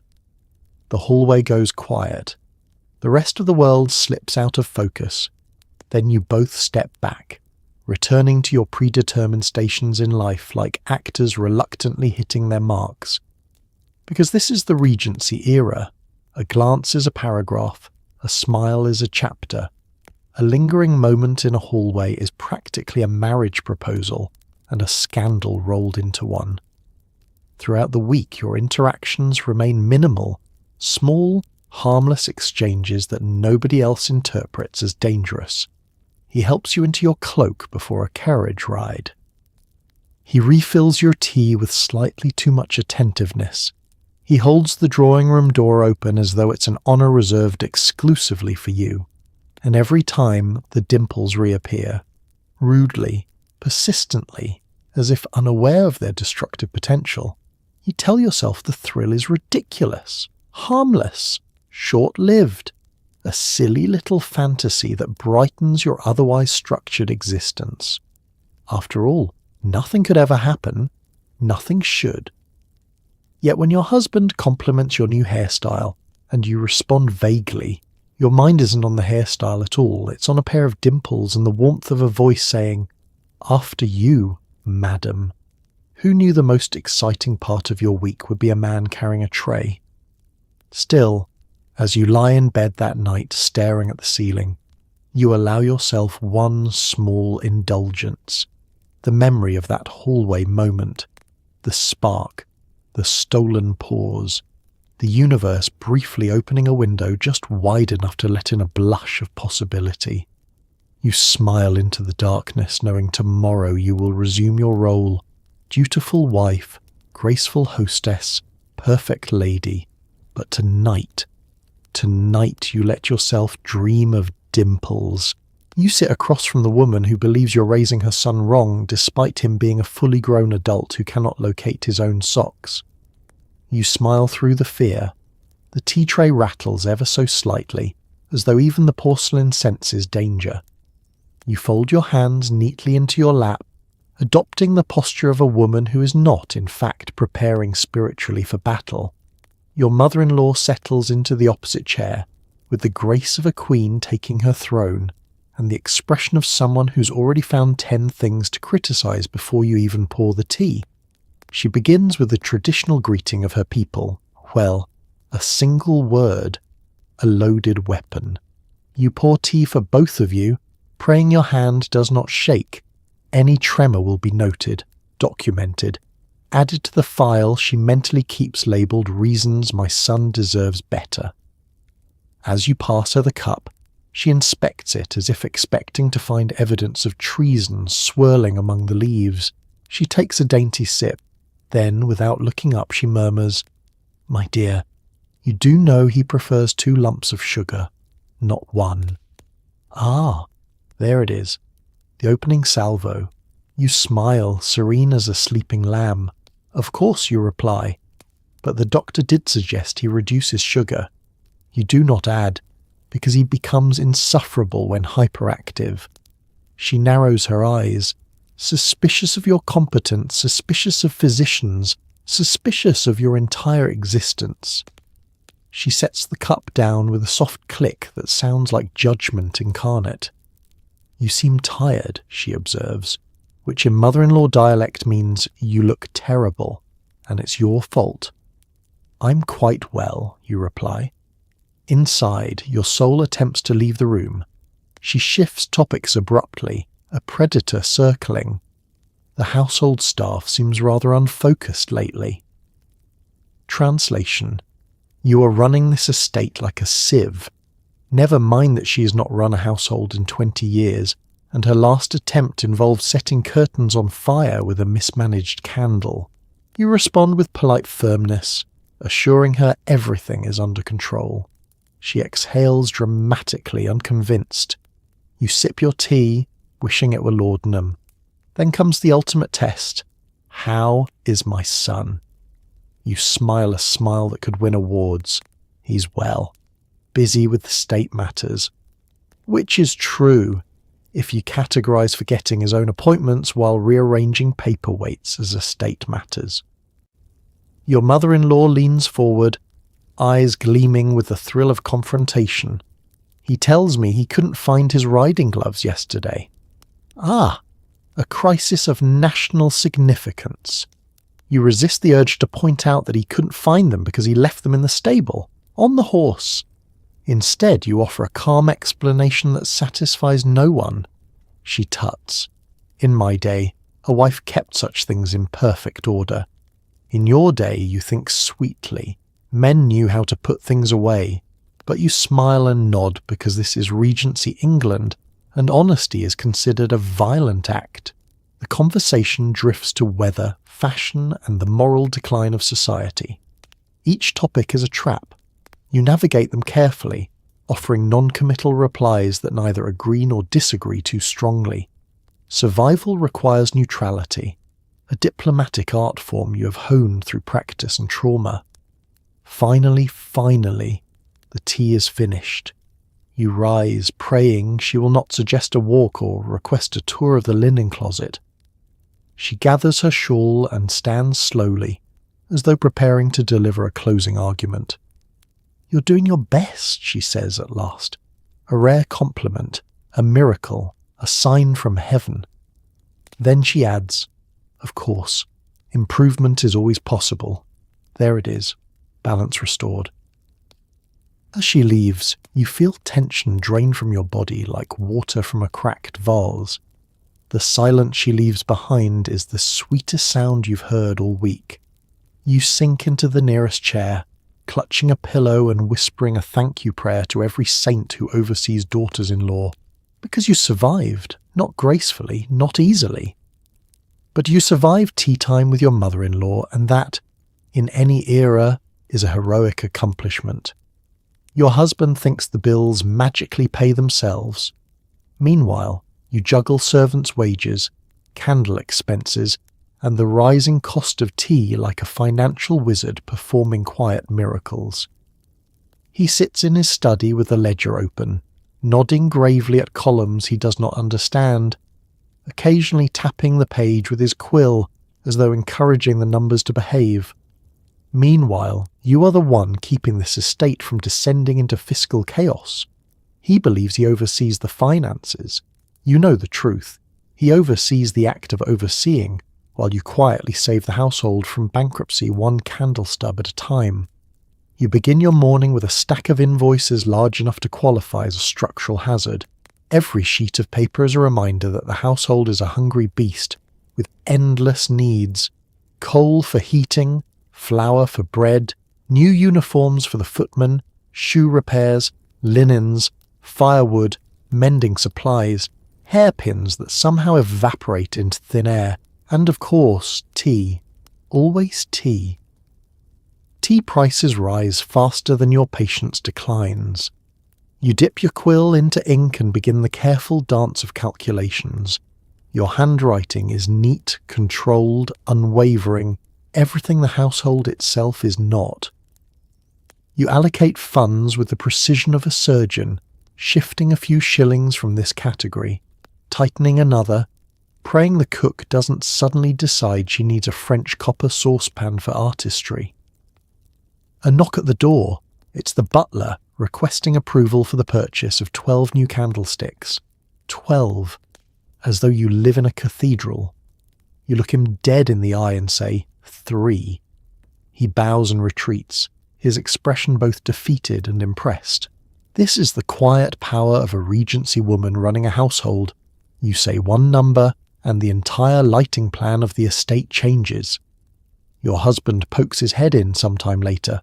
"Everything in order?" he asks cheerfully, still wearing the expression of a man who believes money regenerates like moss. You smile, the patient smile of a woman who has single-handedly balanced the household's books, while he spent an hour trying to remember where the steward keeps the quill knives. "Oh yes," you say brightly, "everything is perfectly in order." And it is, in the sense that you've rearranged 3 different categories and convinced the laundress to accept baked goods instead of coin for 1 week. He nods approvingly, unaware of the financial gymnastics occurring behind the scenes. You watch him leave, occasionally stumbling over his own feet, and wonder how a man capable of misplacing his own riding gloves has any confidence in his economic abilities. Later in the afternoon, you meet with the housekeeper to discuss repairs. The roof is leaking again, of course it is, and the scullery maid has accidentally broken 2 plates, which is honestly a miracle because she usually breaks 4. You calculate which portions of the estate can go another month without upgrades. The answer is almost all of them.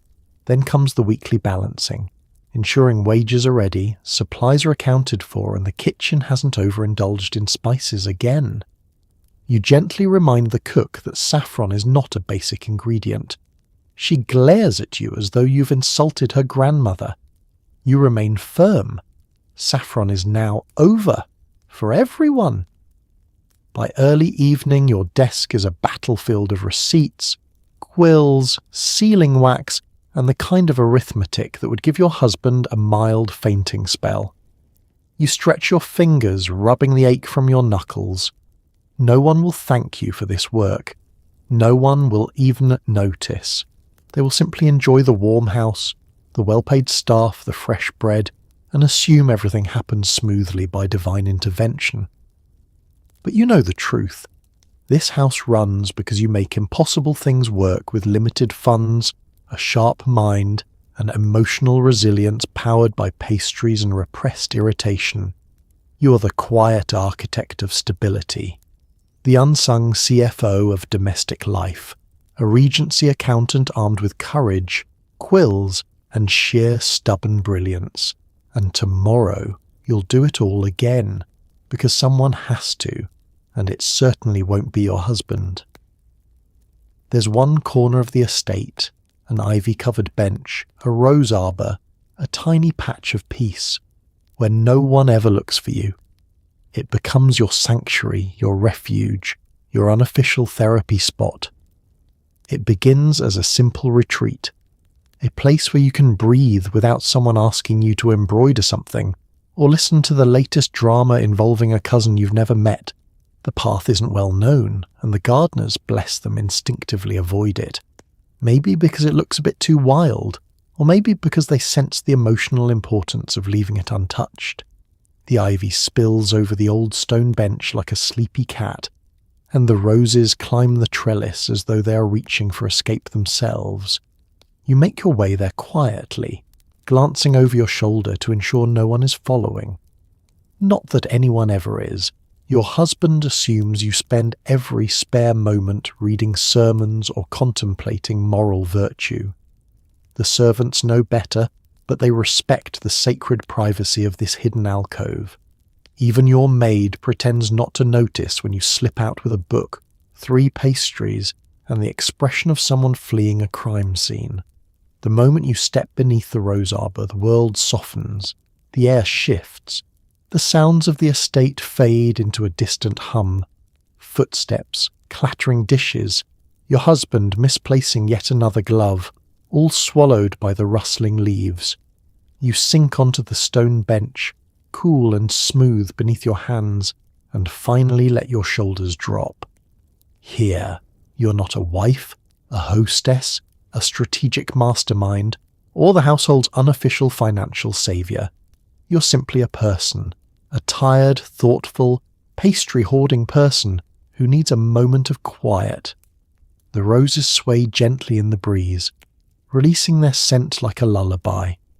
You run your fingertips along a velvety petal, breathing in the softness of the moment. It smells of earth and sweetness and relief. Sometimes you bring your secret novel with you, the one tucked under your mattress like contraband.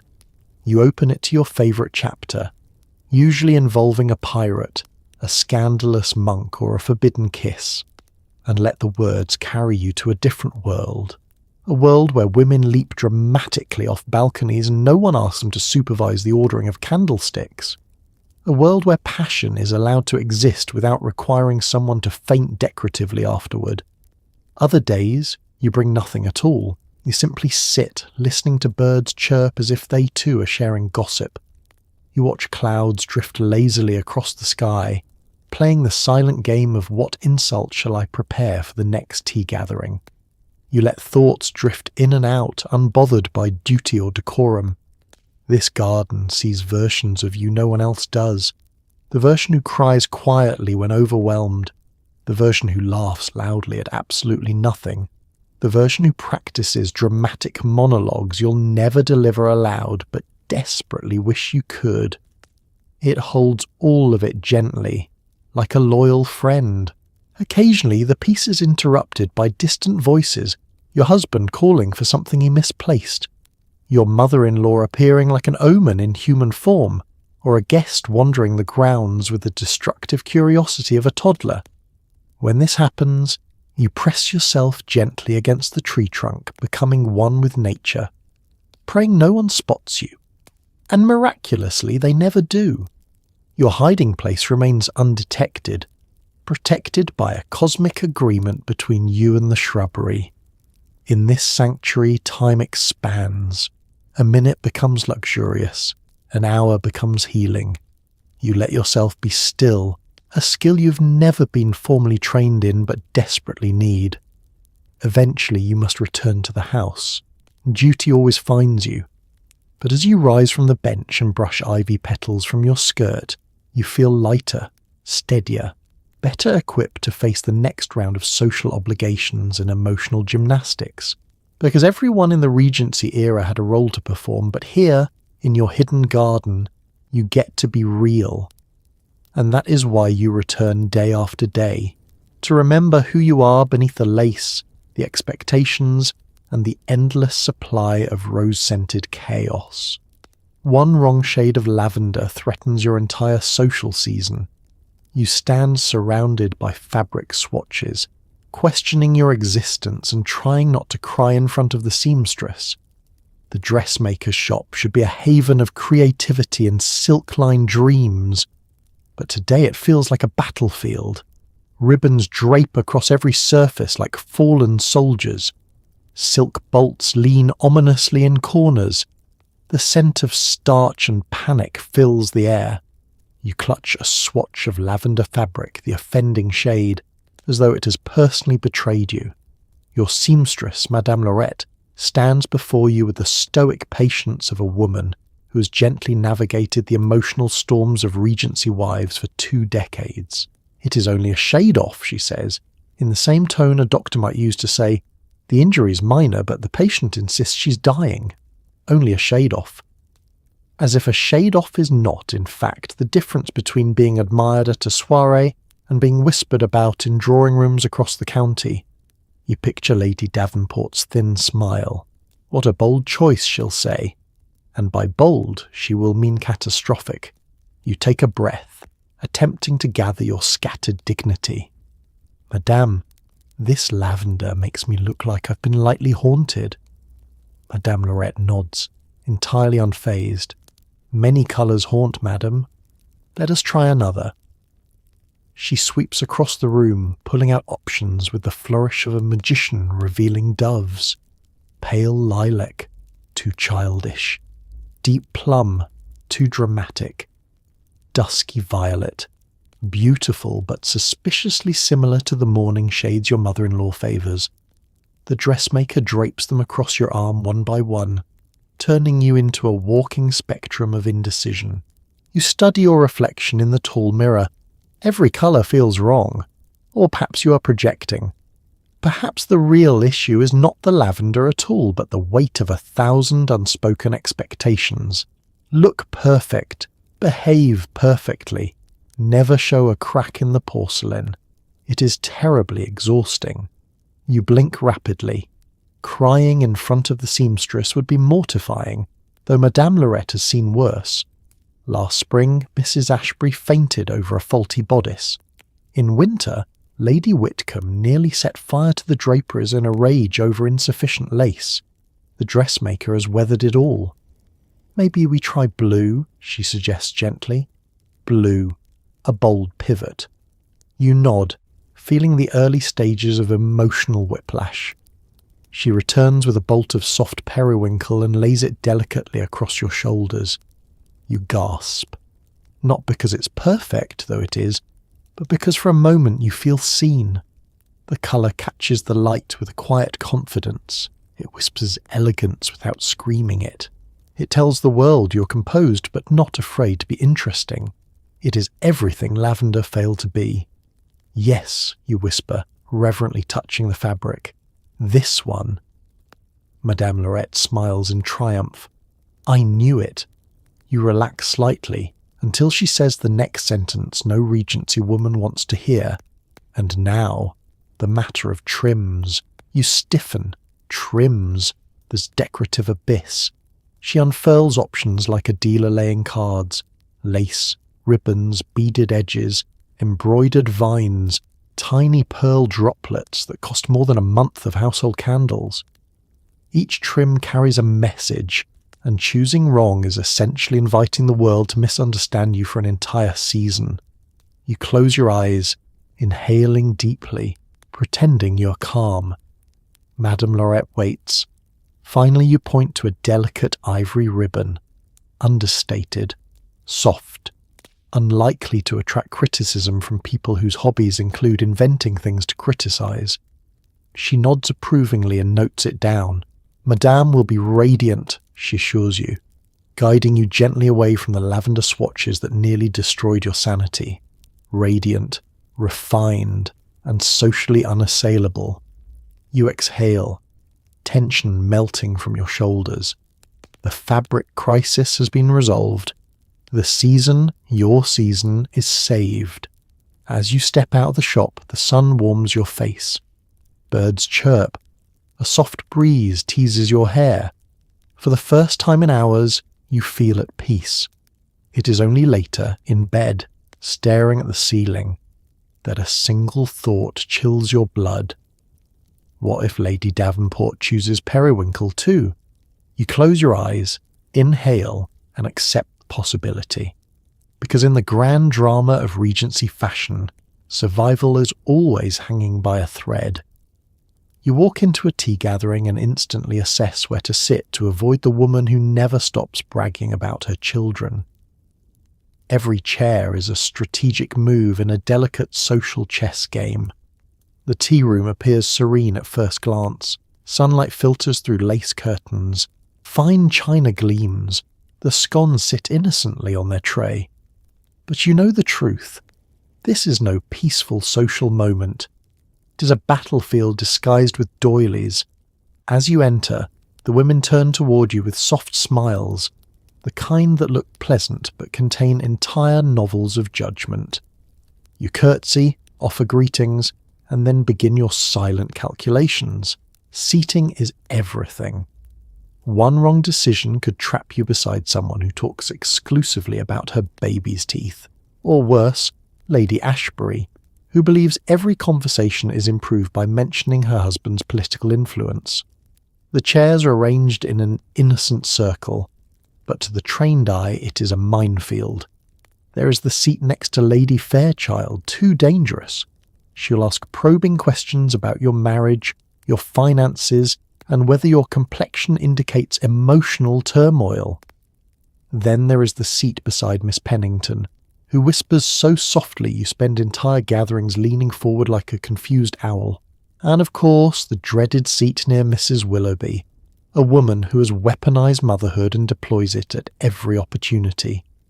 You once made the mistake of sitting next to her, only to receive a 40-minute monologue about her son's extraordinary ability to stack wooden blocks. Not today. You glide to a safe but socially neutral chair, the Switzerland of seating options. Not too close to the gossip vortex, not too far from the snack table, and just out of conversational reach of anyone capable of discussing nap schedules in detail. You settle in. Victory. For now.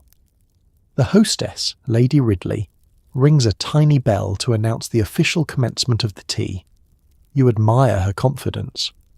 Only a woman with nothing left to fear uses a bell in a room full of Regency wives.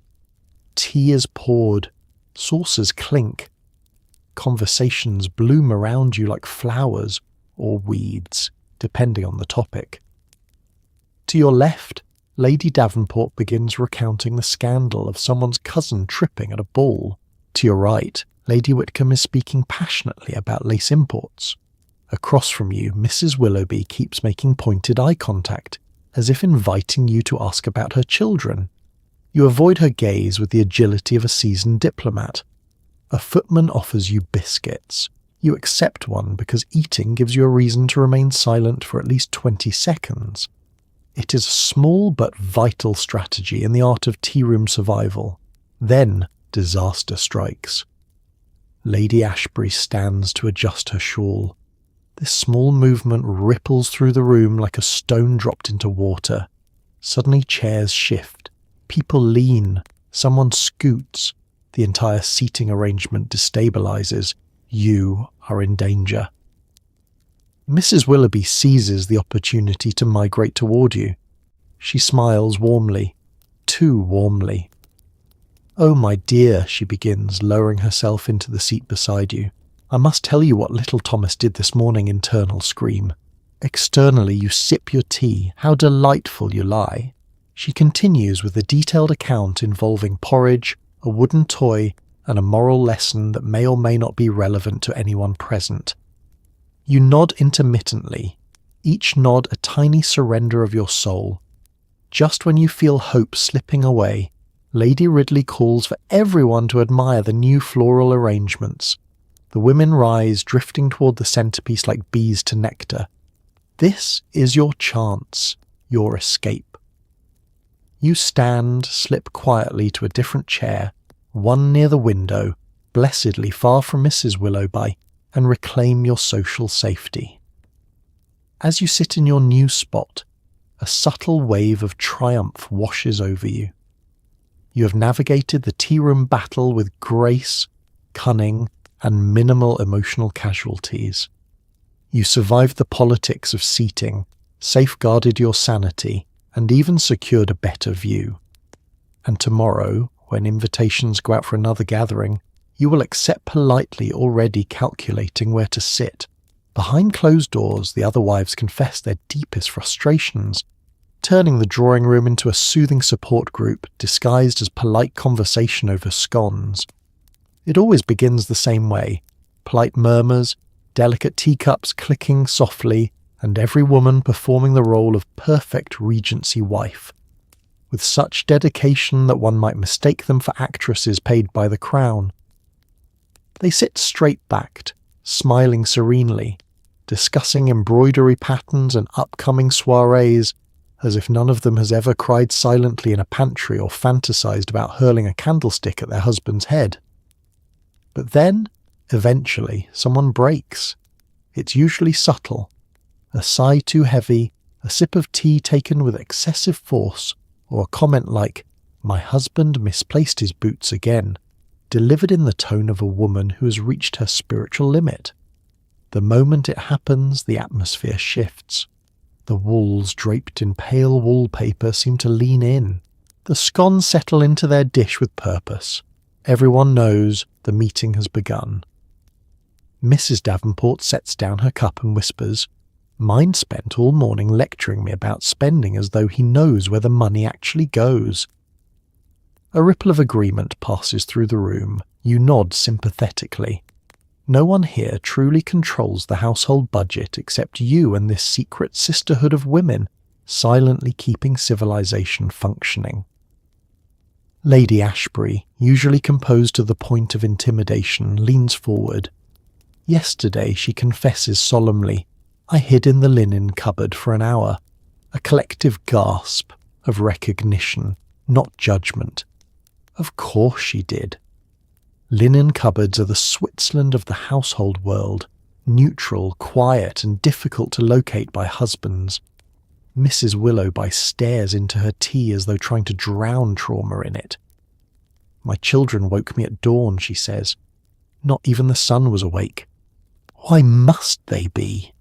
You place a gentle hand on her arm.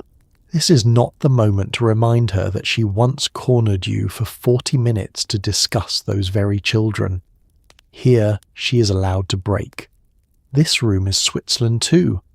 The group begins sharing frustrations with increasing openness, the facade of perfection peeling away like old wallpaper. "My corset snapped this morning." Someone groans. "My cook is staging a rebellion with saffron," another adds. "My husband believes he single-handedly manages the estate," you say dryly, and the entire room erupts in sympathetic groans. At last, honesty.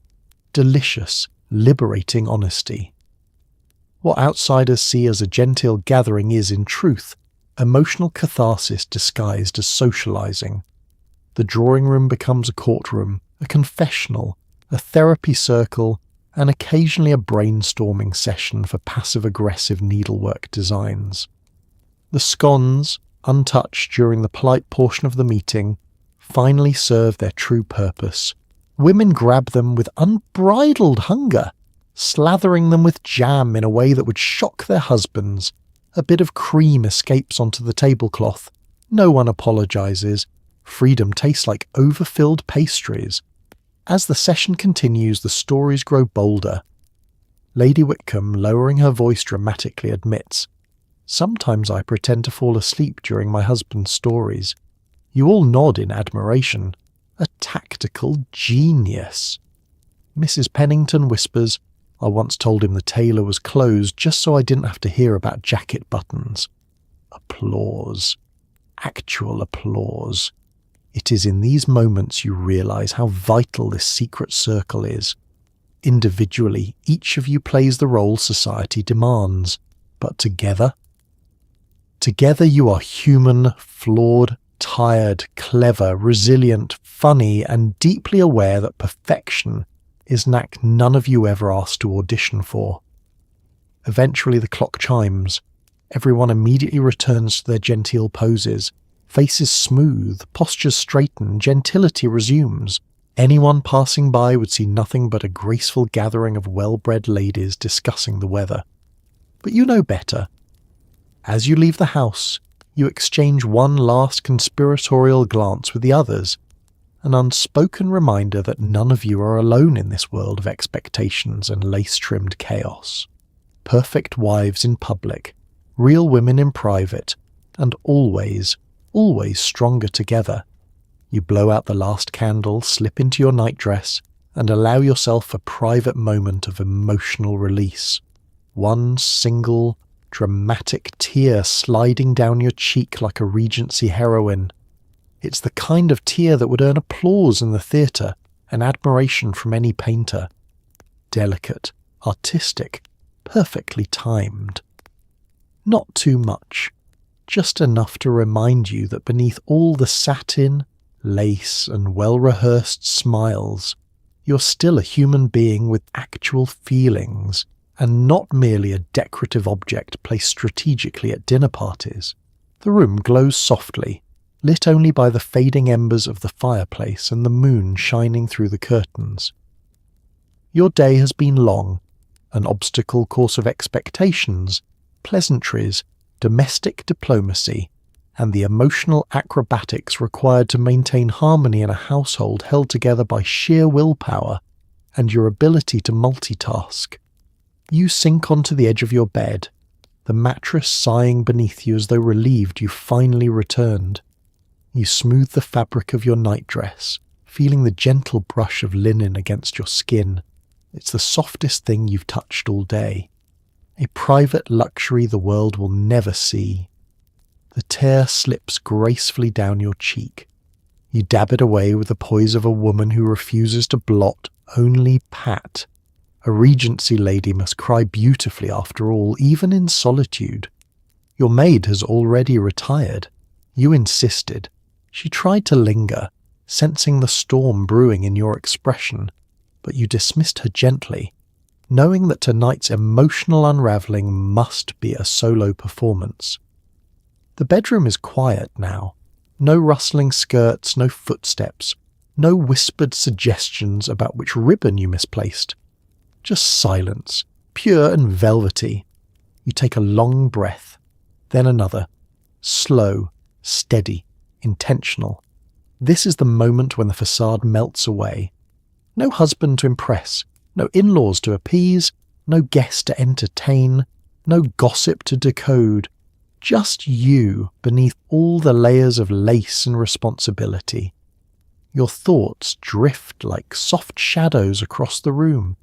You think about the expectations placed on you, the conversations you survived today, the little indignities you swallowed with polite smiles.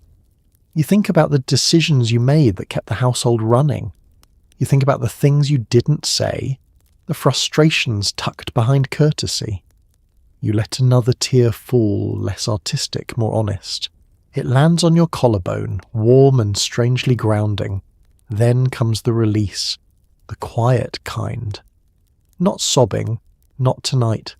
Just a slow trickle of emotion leaking out after being dammed up all day. You lean back against your pillow, feeling the softness cradle your head. You stare at the ceiling, tracing faint patterns in the moonlight. Eventually the melancholy begins to lighten. The emotional weight shifts, settling into something manageable. You exhale, long and deep, allowing the tension in your shoulders to slide away.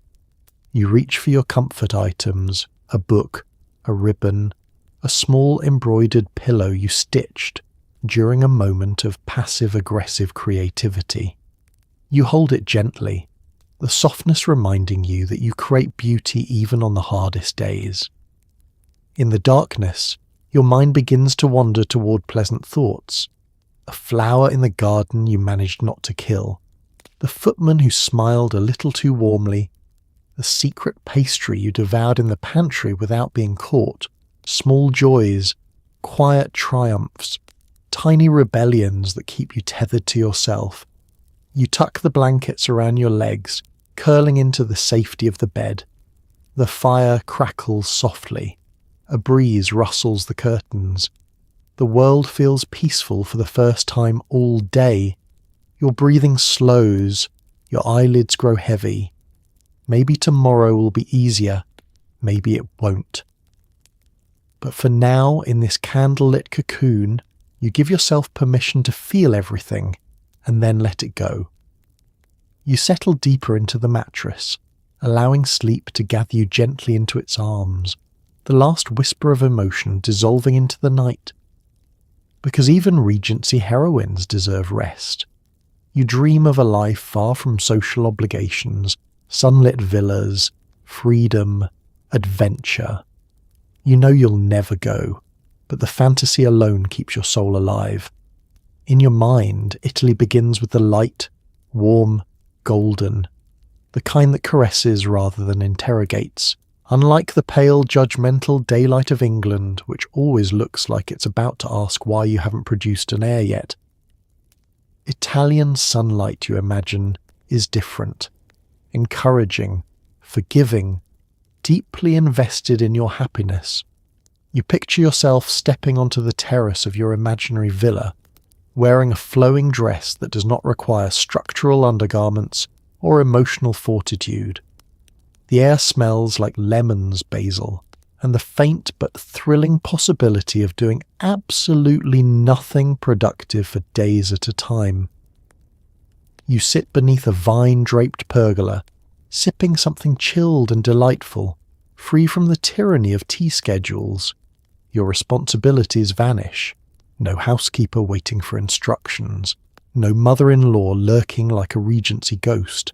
No husband complaining about mislaid gloves he misplaced himself. Just you, a quiet breeze, and perhaps a gondolier singing distantly.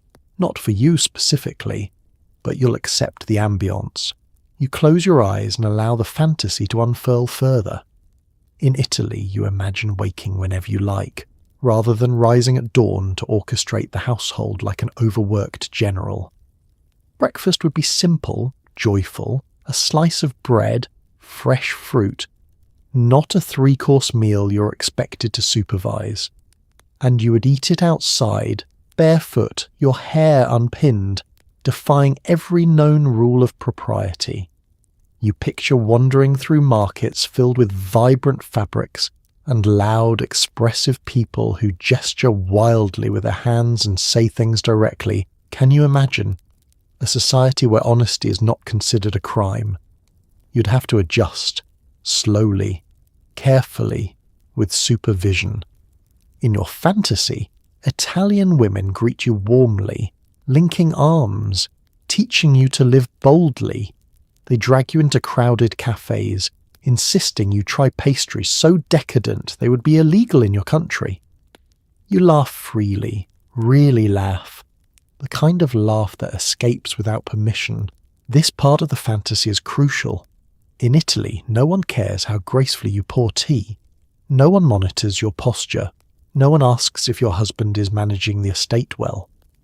He is not, but that is not the point. In Italy, you could write letters no one reads, paint pictures no one critiques, read scandalous novels publicly instead of in a pantry. You could even, dare you imagine it, walk without a chaperone and no one would faint dead away. Sometimes you allow your fantasy to stretch even further. A bold escape, a carriage ride to the coast, a ship bound for Naples, dramatic winds whipping your shawl like a heroine in a novel. You stand at the railing, staring into the horizon, heart pounding with cinematic bravado. Of course, in reality, you would get seasick before leaving the harbour, but fantasies are immune to motion sickness. That's the beauty of them. And yet, beneath the whimsy, you feel something real stirring. Hope. Not for Italy specifically, but for a life with a little more softness, a little more room to breathe. The dream of Italy is less an actual destination and more an emotional refuge. A place where your spirit goes when your body must remain seated in a drawing room listening to Lady Fairchild explain lace import taxes. You sigh and open your eyes, returning to the dimly lit comfort of your Regency bedroom. You're still here, still playing your role, still performing grace as though it comes easily. But inside you, quiet, glowing, persistent is Italy. Sunlit, wild, free. And that fantasy, impossible as it may be, carries you through the endless obligations of your everyday life. It reminds you that your soul has desires, colours, landscapes all its own. You may never run away to Italy, but you'll always escape there in your mind. You move through social gatherings with quiet grace, dodging nosy relatives like a Regency ninja. Every polite smile masks an internal eye roll. It begins the moment you step into the drawing room. The air shifts, danger levels rise. A dozen of your husband's relatives turn toward you with eager expressions, the same expressions wolves probably wear when they spot a lost sheep. You inhale deeply, channeling your inner warrior. You did not train for this, yet here you are, silently preparing for combat with lace cuffs and a fan instead of armour and a sword. Your first challenge, Aunt Mildred, a woman whose primary hobby is interrogating you about the state of your marriage. She approaches with alarming speed for someone who complains daily about her joints. You grip your teacup like a shield and pivot gracefully toward the nearest window before she can utter the dreaded phrase, "So any news?" You do not clarify what she means. She never clarifies. This is part of her dark magic. You escape, barely, only to stumble into Uncle Bartholomew, who loves two things: talking loudly about taxes and asking why you don't smile more. You offer a polite grin that does not reach your eyes, mutter something about checking on the biscuits, and slip past him like smoke. The biscuits do not, in fact, require checking. They are fine. They are always fine. But the biscuit table is neutral territory. No relative dares approach it for fear of appearing greedy. You allow yourself a moment of peace, nibbling politely while scanning the room for your next threat. Then you spot her, your greatest adversary, Lady Alberta. A cousin by marriage and a menace by nature, she has never met a boundary she could not trample. She waves at you with the enthusiasm of someone who believes the two of you are close. You immediately pretend not to see her. You study the wallpaper, you study the ceiling, you study a potted plant with desperate scholarly interest. It works for now. But your husband's family is relentless. Like a swarm of social mosquitoes, they sense emotional vulnerability and descend accordingly. You feel a tap on your shoulder. It's Cousin Edith who whispers, "You must meet my friend's son. He's looking for a wife." Then her eyes widen as she remembers you're already married. Oh, right. She wanders away confused, leaving you questioning her grasp on reality. You retreat behind a decorative screen, the closest thing in this house to camouflage. From here, you can observe the battlefield safely. Uncle Bartholomew is cornering a footman. Aunt Mildred is interrogating your husband, who looks moments away from faking his own death. Lady Alberta is scanning the room like a hawk searching for emotional prey. You breathe deeply, steady, focused. You can do this. A clever move is required. So you adopt the classic Regency avoidance tactic: purposeful busyness. You glide toward the fireplace with a sense of false urgency. running your hand along the mantel as though checking for dust. Then you adjust a vase, then a candlestick, then the vase again. Anyone watching would assume you are fulfilling the divine duty of maintaining order. In reality, you're simply avoiding conversation, but your reprieve is short-lived. Lady Alberta materializes at your elbow like a judgmental ghost. "There you are, dear. I've been looking for you." Of course she has. She begins prattling about family news, none of which interests you, all of which sounds vaguely threatening. You nod politely while mentally drifting to your secret garden, your pastries, your Italian fantasies, anywhere but here. Then, salvation. Your maid appears in the doorway, offering you a subtle nod, the sacred signal of escape. Perhaps the cook needs your approval. Perhaps a candle has gone out. Perhaps nothing is wrong and your maid simply pities you. It doesn't matter. You latch onto the excuse with the enthusiasm of a drowning woman grabbing a float. "I must attend to something," you say, sweetly, and Lady Alberta's face falls in disappointment. You slip away before she can recover. Back in the hallway you exhale deeply. Victory. Small, precious, and miraculous. Because navigating your husband's extended family is a refined art, a dance, a duel, a masterclass in avoidance conducted with charm and covert acrobatics. And tonight, you survived with grace, wit, and only minimal emotional scarring. As sleep slowly pulls you under, you lie in bed thinking about the version of you that might have existed in another life. One not defined by corsets, duty, and social scrutiny, but by freedom. The candle beside your bed gutters softly, casting warm pools of light across the walls. You're cocooned in blankets, your nightdress loose and soft, finally allowing your ribs the privilege of expanding fully for the first time all day. It is a rare moment of stillness in a world that never seems to stop examining, questioning, or requiring something from you. Your eyes grow heavy, but your mind drifts, gentle, wandering, curious. You imagine a life unfettered by expectations, a life where you rise when you please, eat what you like, move how you wish, and choose your own path without needing approval from anyone holding a title or a ledger. A life with choices, not obligations, desires, not schedules. In this alternate world, you picture yourself strolling through a bustling city with no chaperone, a daring book tucked openly under your arm instead of hidden beneath your mattress. Your hair flows freely, unpinned, unpolished, gloriously disobedient. People glance at you not to judge your posture or your gown, but simply because you exist with ease. You smile at them without calculating the implications. Other nights, you imagine yourself living quietly in a cottage by the sea, walking barefoot along the shore. No tea gatherings, no embroidery designed to communicate your emotional state, no mother-in-law waiting to critique the angle of your table linens, just you, the morning tide and the freedom to stare out at the ocean without anyone asking for your assistance in locating their gloves.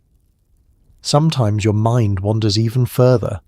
What if you had been born into a time where women could travel alone, where they could own property outright, speak their minds, or earn their own living without raising eyebrows? What kind of person might you have become? Perhaps you would be a writer, penning the very scandalous novels you currently devour in secret, or a painter, capturing landscapes and emotions too complex to fit within the polite conversations of the drawing room. Or maybe something wildly unconventional, a botanist, an explorer, a philosopher who naps in sunlit fields while pondering the meaning of things no one asked you to ponder. The possibilities stretch before you like an open field, beautiful, boundless, untouched. Of course, reality always sits quietly at the edge of the bed, reminding you of your duties. Tomorrow you will wake up, and the world will expect its perfectly dressed, appropriately agreeable, socially competent version of you. The household will require guidance. Letters will need answers. Tea will need pouring. Guests will need managing. The ever-turning wheel of Regency life will resume its familiar spin. But tonight, in the soft hush before sleep claims you, you are more than those expectations. You are your own imagination, your own interior world, your own vast constellation of wishes, curiosities, and what-ifs. You breathe in the warmth of your blankets, allowing the secret version of yourself to linger just a little longer. The version with salt wind in her hair. The version who laughs loudly without apology. The version who walks barefoot through Italy or writes poetry in a cafe or sails across the world with absolutely no explanation given to anyone. As your consciousness begins to dissolve into dreams, or you feel something tender bloom inside you, a quiet understanding that even if you cannot live all those lives, you contain them. They are yours. They belong to you as surely as your thoughts, your hopes, your small rebellions, your stolen pastries. And when sleep finally pulls you gently under, it carries those imagined selves with you softly, peacefully, like a secret promise whispered only to the night. Every morning, a fresh copy of the gossip pages lands on the tea tray, and you pounce on it like a Regency cat who's been emotionally deprived of entertainment. You scan every whispered rumour, every mysterious carriage sighting, every duel challenge, all while pretending you're just checking the weather. The scandals keep you warmer than the fireplace ever could. Nothing electrifies a morning quite like the rustling promise of gossip disguised as journalism. The paper is still crisp from the printer's press, the ink smelling faintly of judgment and opportunity. You unfold it with the reverence of a priest opening a holy text, except your religion is chaos, and your prayers are whispered through gleeful gasps.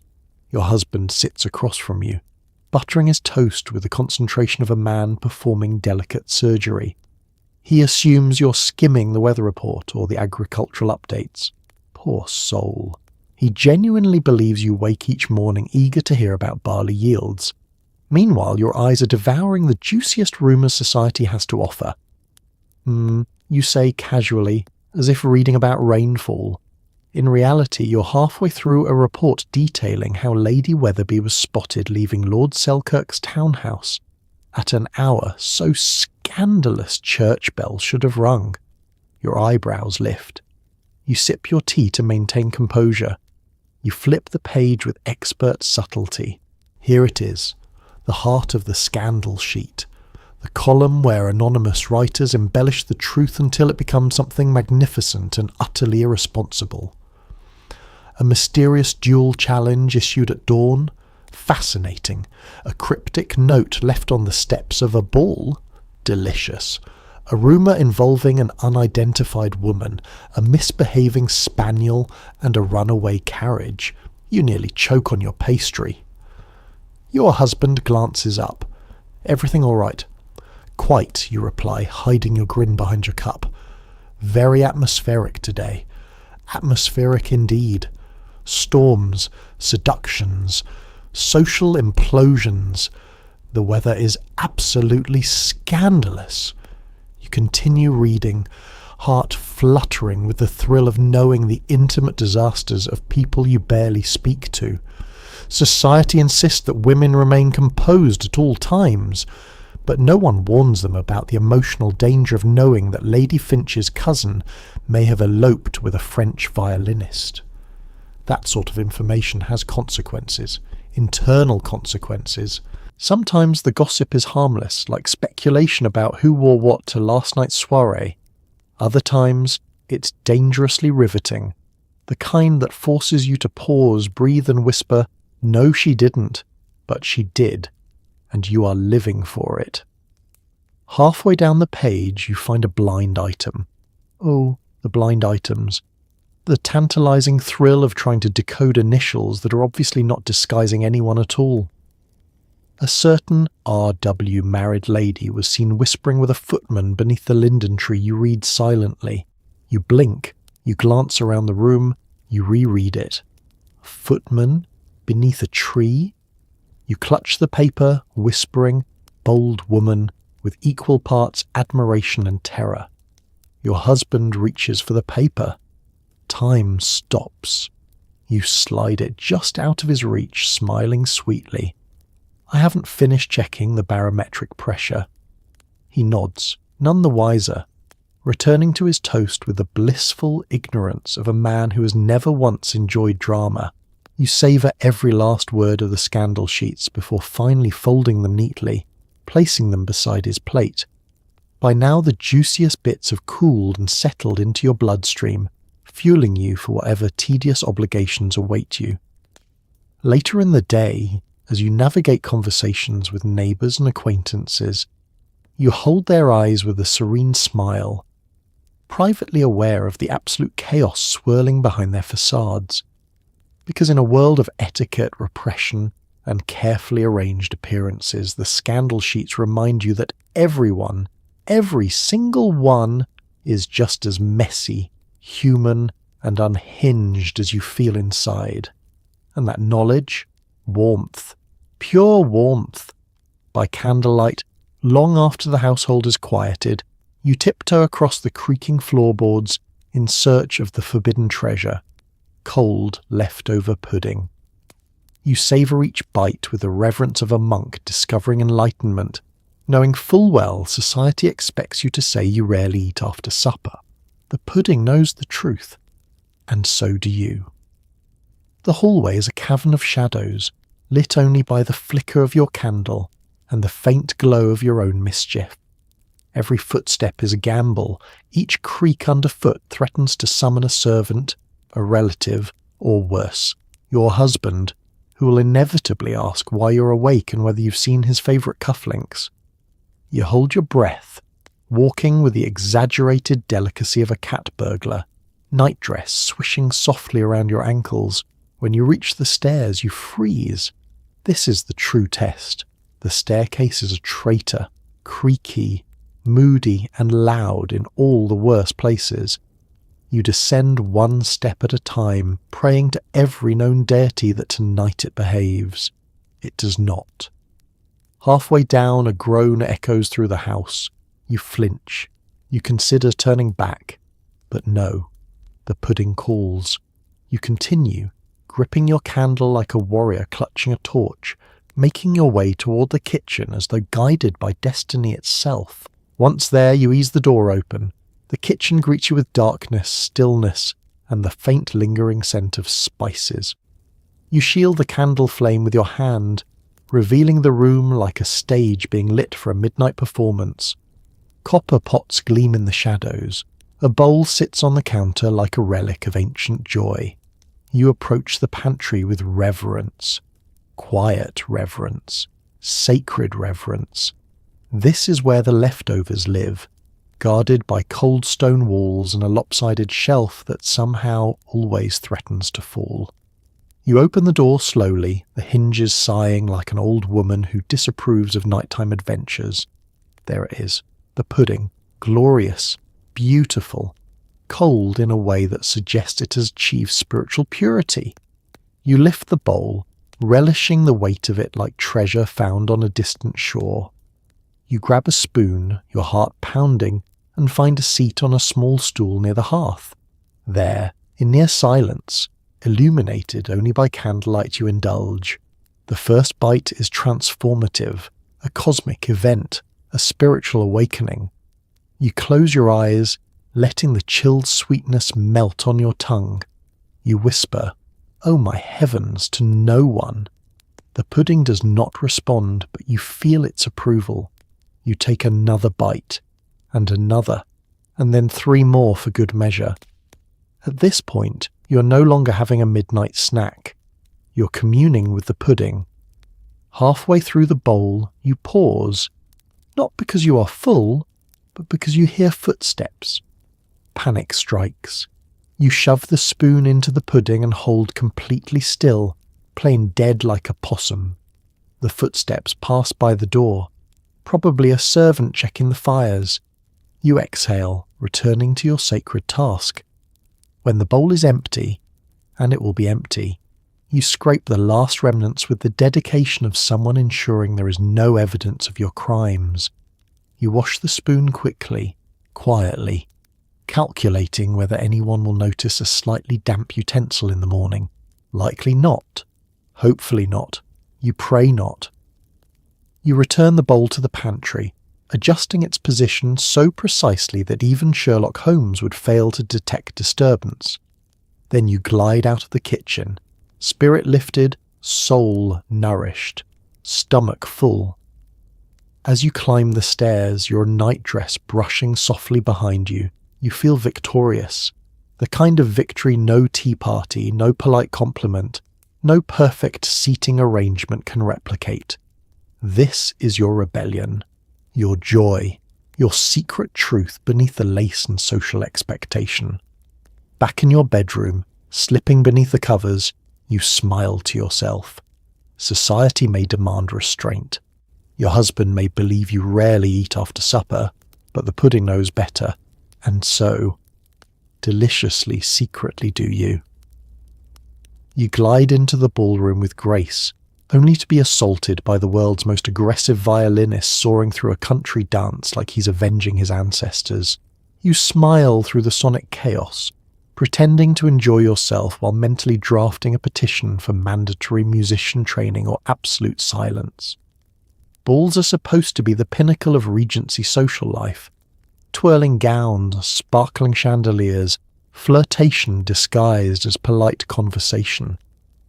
But nothing, absolutely nothing, can ruin the magic faster than a violinist who is battling his instrument in what appears to be a fight to the death. The first note strikes you like an emotional slap. You blink, you swallow, you brace yourself. It only gets worse. The violins shriek as though begging for mercy. The cellist looks traumatized. The flautist is either several beats behind or performing a solo no one requested. You stand frozen at the edge of the dance floor, smiling with the rigid politeness of someone enduring dental work without anesthesia. Ladies around you flutter their fans with increasing urgency. Not for flirtation, no, for survival. You catch Lady Ashbury wincing discreetly after a particularly violent note. Lord Pembroke visibly flinches each time the violinist shifts positions, as though anticipating another musical attack. But the true heroes tonight are the dancers. Couples whirl awkwardly across the floor, doing their best to pretend the music is recognizable, let alone followable. They move in hesitant steps like people navigating an unfamiliar ritual, relying less on rhythm and more on sheer guesswork. You watch them attempt to keep time, their faces serene, their souls screaming. A poor young gentleman asks you to dance. You accept because declining would be a social death sentence. But the moment his hand touches yours and you step into the fray, you realize you've made a terrible mistake. The music surges, lurches, more accurately stumbles into a new measure. You attempt to step in time, but the melody is so unpredictable it may as well be experimental jazz. Your dance partner offers an apologetic smile. Quite lively tonight, isn't it? You nod graciously, as if the two of you are not silently bracing for another auditory attack. The violinist launches into a flourish, so violent the bow hairs begin to fray. A string snaps dramatically. Gasps ripple through the room. The violinist does not stop. He merely continues with the determination that suggests vengeance, punishment, or possession by a ghost with unresolved issues. You imagine slipping a kind suggestion to the hostess. Perhaps we try silence next year. Silence would be heavenly. Silence would be luxurious. Silence would let you hear your own thoughts again. At the far end of the ballroom, the orchestra's conductor, an elderly man who looks as though he predicted this catastrophe decades ago, waves his baton with the resigned despair of someone trying to herd cats through a thunderstorm. When the dance finally, mercifully ends, applause breaks out, not in appreciation but in relief, and a guests clap as though the music itself has been defeated. You fan your face dramatically. pretending to be warm when in fact you're simply grateful to have survived. You retreat to the refreshments table, seeking solace in a glass of weak punch. The musicians retune their instruments with the ominous energy of weapons being prepared for battle. You whisper a prayer. You consider escape. You consider feigning illness, fainting, or spontaneously combusting, but duty calls. Another dance begins. You return to the sidelines, your smile fixed, your posture perfect, your spirit quietly yearning for a world with fewer violins and more emotional stability. You glance around and see the same expression on every other wife's face, the strained composure of women collectively enduring something history books never warn you about. Bad music at high volume. And yet, through it all, you remain composed, graceful, pleasant, because you, like every Regency heroine before you, possess a strength greater than society will ever acknowledge, the ability to survive an entire evening of musical chaos with your sanity and your smile mostly intact. When the family fears you cannot be trusted with your own impulses, they assign you a chaperone, a girl barely out of childhood who watches you with the moral intensity of a miniature warden. She gasps every time you lift your teacup too quickly, and you spend the afternoon fantasizing about locking her in the linen cupboard. Her name is something delicate, Charlotte perhaps, or Felicity. But do not be fooled, she is not delicate. She's a tiny sentinel armed with rules, propriety, and enough youthful righteousness to power a small army. She perches beside you like an overzealous songbird prepared to shriek the moment you deviate from expected behaviour. You sit stiffly in the drawing room while she observes you with the solemn duty of a prison guard. Every time you adjust your posture, she straightens hers. Every time you cross your ankles, she mirrors you. Every time your eye twitches with suppressed irritation, she misinterprets it as a cry for moral correction. "Careful, madam," she whispers, when you reach for a second scone. People might talk. People might talk. You want to tell her people talk regardless. People talk when you exist. People talk when you breathe too enthusiastically. People talk when a leaf falls incorrectly on the property. But you simply nod, because arguing with someone whose frontal lobe is still developing feels beneath you. Her instructions are endless, and delivered in the anxious tone of someone convinced scandal lurks behind every potted plant. Don't walk so fast. Don't laugh too loudly. Don't look directly at Mr. Harrington. His mother might misunderstand. Don't breathe near the open window. It's unseemly. You begin to suspect she's making up half the rules as she goes. At tea, she watches you like a hawk staring down a suspicious mouse. When you lift your cup, she gasps, a sharp, horrified inhale, as though she expects you to fling it across the room or chug it in a single barbaric gulp. You set the cup down with exaggerated gentleness. She nods approvingly, unaware that you are imagining gently tossing her into the linen cupboard where she can correct the behaviour of the pillowcases. The worst part is her enthusiastic innocence. She truly believes she's helping you. When you attempt to excuse yourself to the garden, she scurries after you, clutching her reticule like a holy relic. "I must accompany you," she insists, "for safety." Safety from what? Birds? Your own thoughts? The seductive allure of fresh air? She trails you along the gravel path, her tiny shoes crunching behind you with relentless regularity. At one point, you pause to admire a rose bush. She leans in suspiciously, as though concerned you might attempt to elope with the roses. When you sit on your favourite bench, she sits too, directly beside you, so close she might as well be your shadow. You close your eyes, trying to calm your spirit, but she mistakes this for fainting and immediately begins fanning you with wild incompetence. Back indoors, she resumes her watch. At one point, you catch her staring at you with intense concentration, as though trying to decipher whether you hold any wicked intentions. You smile sweetly. She squeaks. You're starting to understand why your husband's relatives adore her. She is vigilant, malleable, and possesses the moral compass of a judgmental sparrow. By late afternoon, your patience is unravelling like poorly stitched lace. You excuse yourself to your room on the grounds of rest. She insists on escorting you upstairs because the staircase can be treacherous. You consider tripping just to spite her, but decide against it. Finally, once you're in your chambers, she leaves.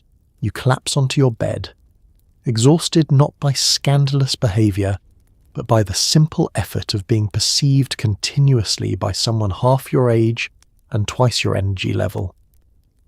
In the quiet, you imagine a world where adult women go unchaperoned without society collapsing. A fantasy, of course, but a delightful one. And as you drift into a moment of peace, you pray, quite sincerely, that tomorrow she will be assigned to torment someone else, preferably your mother-in-law. In a hidden corner of the estate, you maintain your own private world. A stack of maps you've drawn by hand, a bow and arrows tucked behind an innocent-looking shrub, and a collection of tiny rebellions, letters unsent, dreams unspoken, adventures imagined but never acted upon. It's your quiet reminder that you are more than the silk sleeves you wear.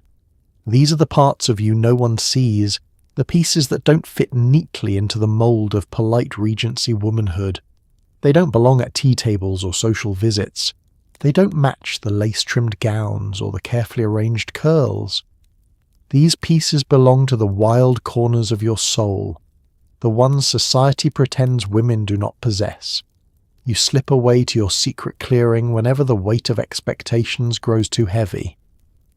The path is familiar.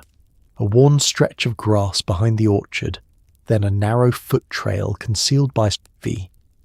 You know exactly where to step to avoid alerting gardeners or startling pheasants. The clearing opens like a hidden room, sunlight filtering through the leaves like spilled gold. Here, you breathe differently, freely, fully. Your bow rests beside a shrub, an ordinary shrub to everyone else, but to you, it is the guardian of your double life. You pick up the bow and test the string, feeling the tension vibrate through your fingertips. The sensation is grounding, empowering, dangerously exhilarating. You notch an arrow, raise your arm and exhale. The release is smooth, controlled, silent. The arrow pierces the makeshift target you've drawn onto a burlap sack. Bullseye. Every time the arrow finds its mark, a small thrill stirs in your chest. It's not just the skill, it's the secret. Your very own rebellion disguised as recreation. Next comes the map making. You sit beneath the shade of an ancient oak, unfurling the parchment you hide under your mattress with your scandalous novels. The maps you draw are not of the estate, or the county, or any known place on earth. They are maps of possibility. You outline imaginary coastlines, sketch mountain ranges that will never exist, and name towns after things you wish you had. Liberty, solace, untamed. Some maps show entire kingdoms you might have ruled. Others show small lakeside cottages where no one bothers you. The maps shift with your mood, sometimes adventurous, sometimes peaceful, sometimes alive with wild, improbable dreams. And though you may never visit these places, drawing them lets you travel in ways society would never allow. Then there are your smaller rebellions, tiny seeds of defiance tucked into your daily life like hidden jewels. Letters you've written but never sent. Letters that say things like "I disagree," or "I am tired," or "leave me alone," or, in one memorable unsent note to your mother-in-law, "No." You fold these letters carefully and keep them in a small wooden box. They are proof you still possess a voice, even if it remains quiet. Other rebellions are subtler. Choosing a ribbon colour that symbolises irritation, reading by candlelight past the acceptable hour, deliberately taking too long on your afternoon walk. pausing in the hallway just to listen to the sound of your own breathing when no one else is around. Small freedoms, small victories, each secret hobby, each imagined adventure, each tiny act of defiance is a reminder that beneath the layers of propriety lies someone fierce, curious, clever, and alive. Someone who could, under different circumstances, run her own life with precision and brilliance. Someone who still might. As you finish your archery practice and tuck the bow away, you feel an ache, a longing for a world where you can openly be this version of yourself.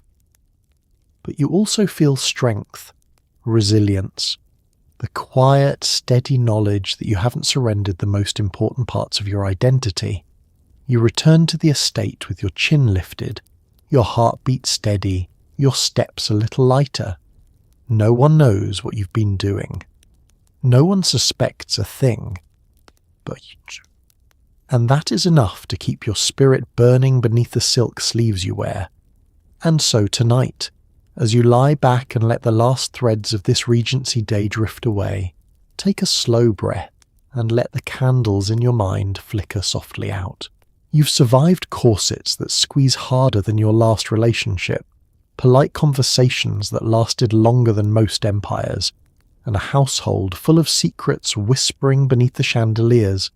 Somehow, through duty and tea and endless embroidery projects that tested every ounce of patience you had left, you made it. Regency wives lived entire lifetimes in the quiet spaces between what they felt and what they were allowed to show. They balanced the weight of expectations with the lighter, sillier rebellions tucked into pockets, diaries, and midnight pastry raids. Their world may have shimmered with elegance on the surface, but underneath was grit, humour, longing, and a resilience that carried them through more than their husbands ever realised. So as you drift towards sleep, maybe let a small thank you bloom somewhere inside you, for the women who navigated all that pressure with a straight back, a steady voice, and an entire inner universe no one could ever truly contain. For the ones who held their homes together, who protected their joy in tiny secret doses, who carved out private moments of freedom in a world that monitored their every breath. And maybe let another soft thank you whisper toward your own life too, for your bed that doesn't collapse, for clothes that let you inhale fully, for the miracle of personal space, and for the fact that no one expects you to host 15 people for tea tomorrow. Because history may be absurd and exhausting, but it's also a reminder of how far we've come and how strong, stubborn, and surprisingly hilarious humans have always been. Sleep well, my friend. You've earned it.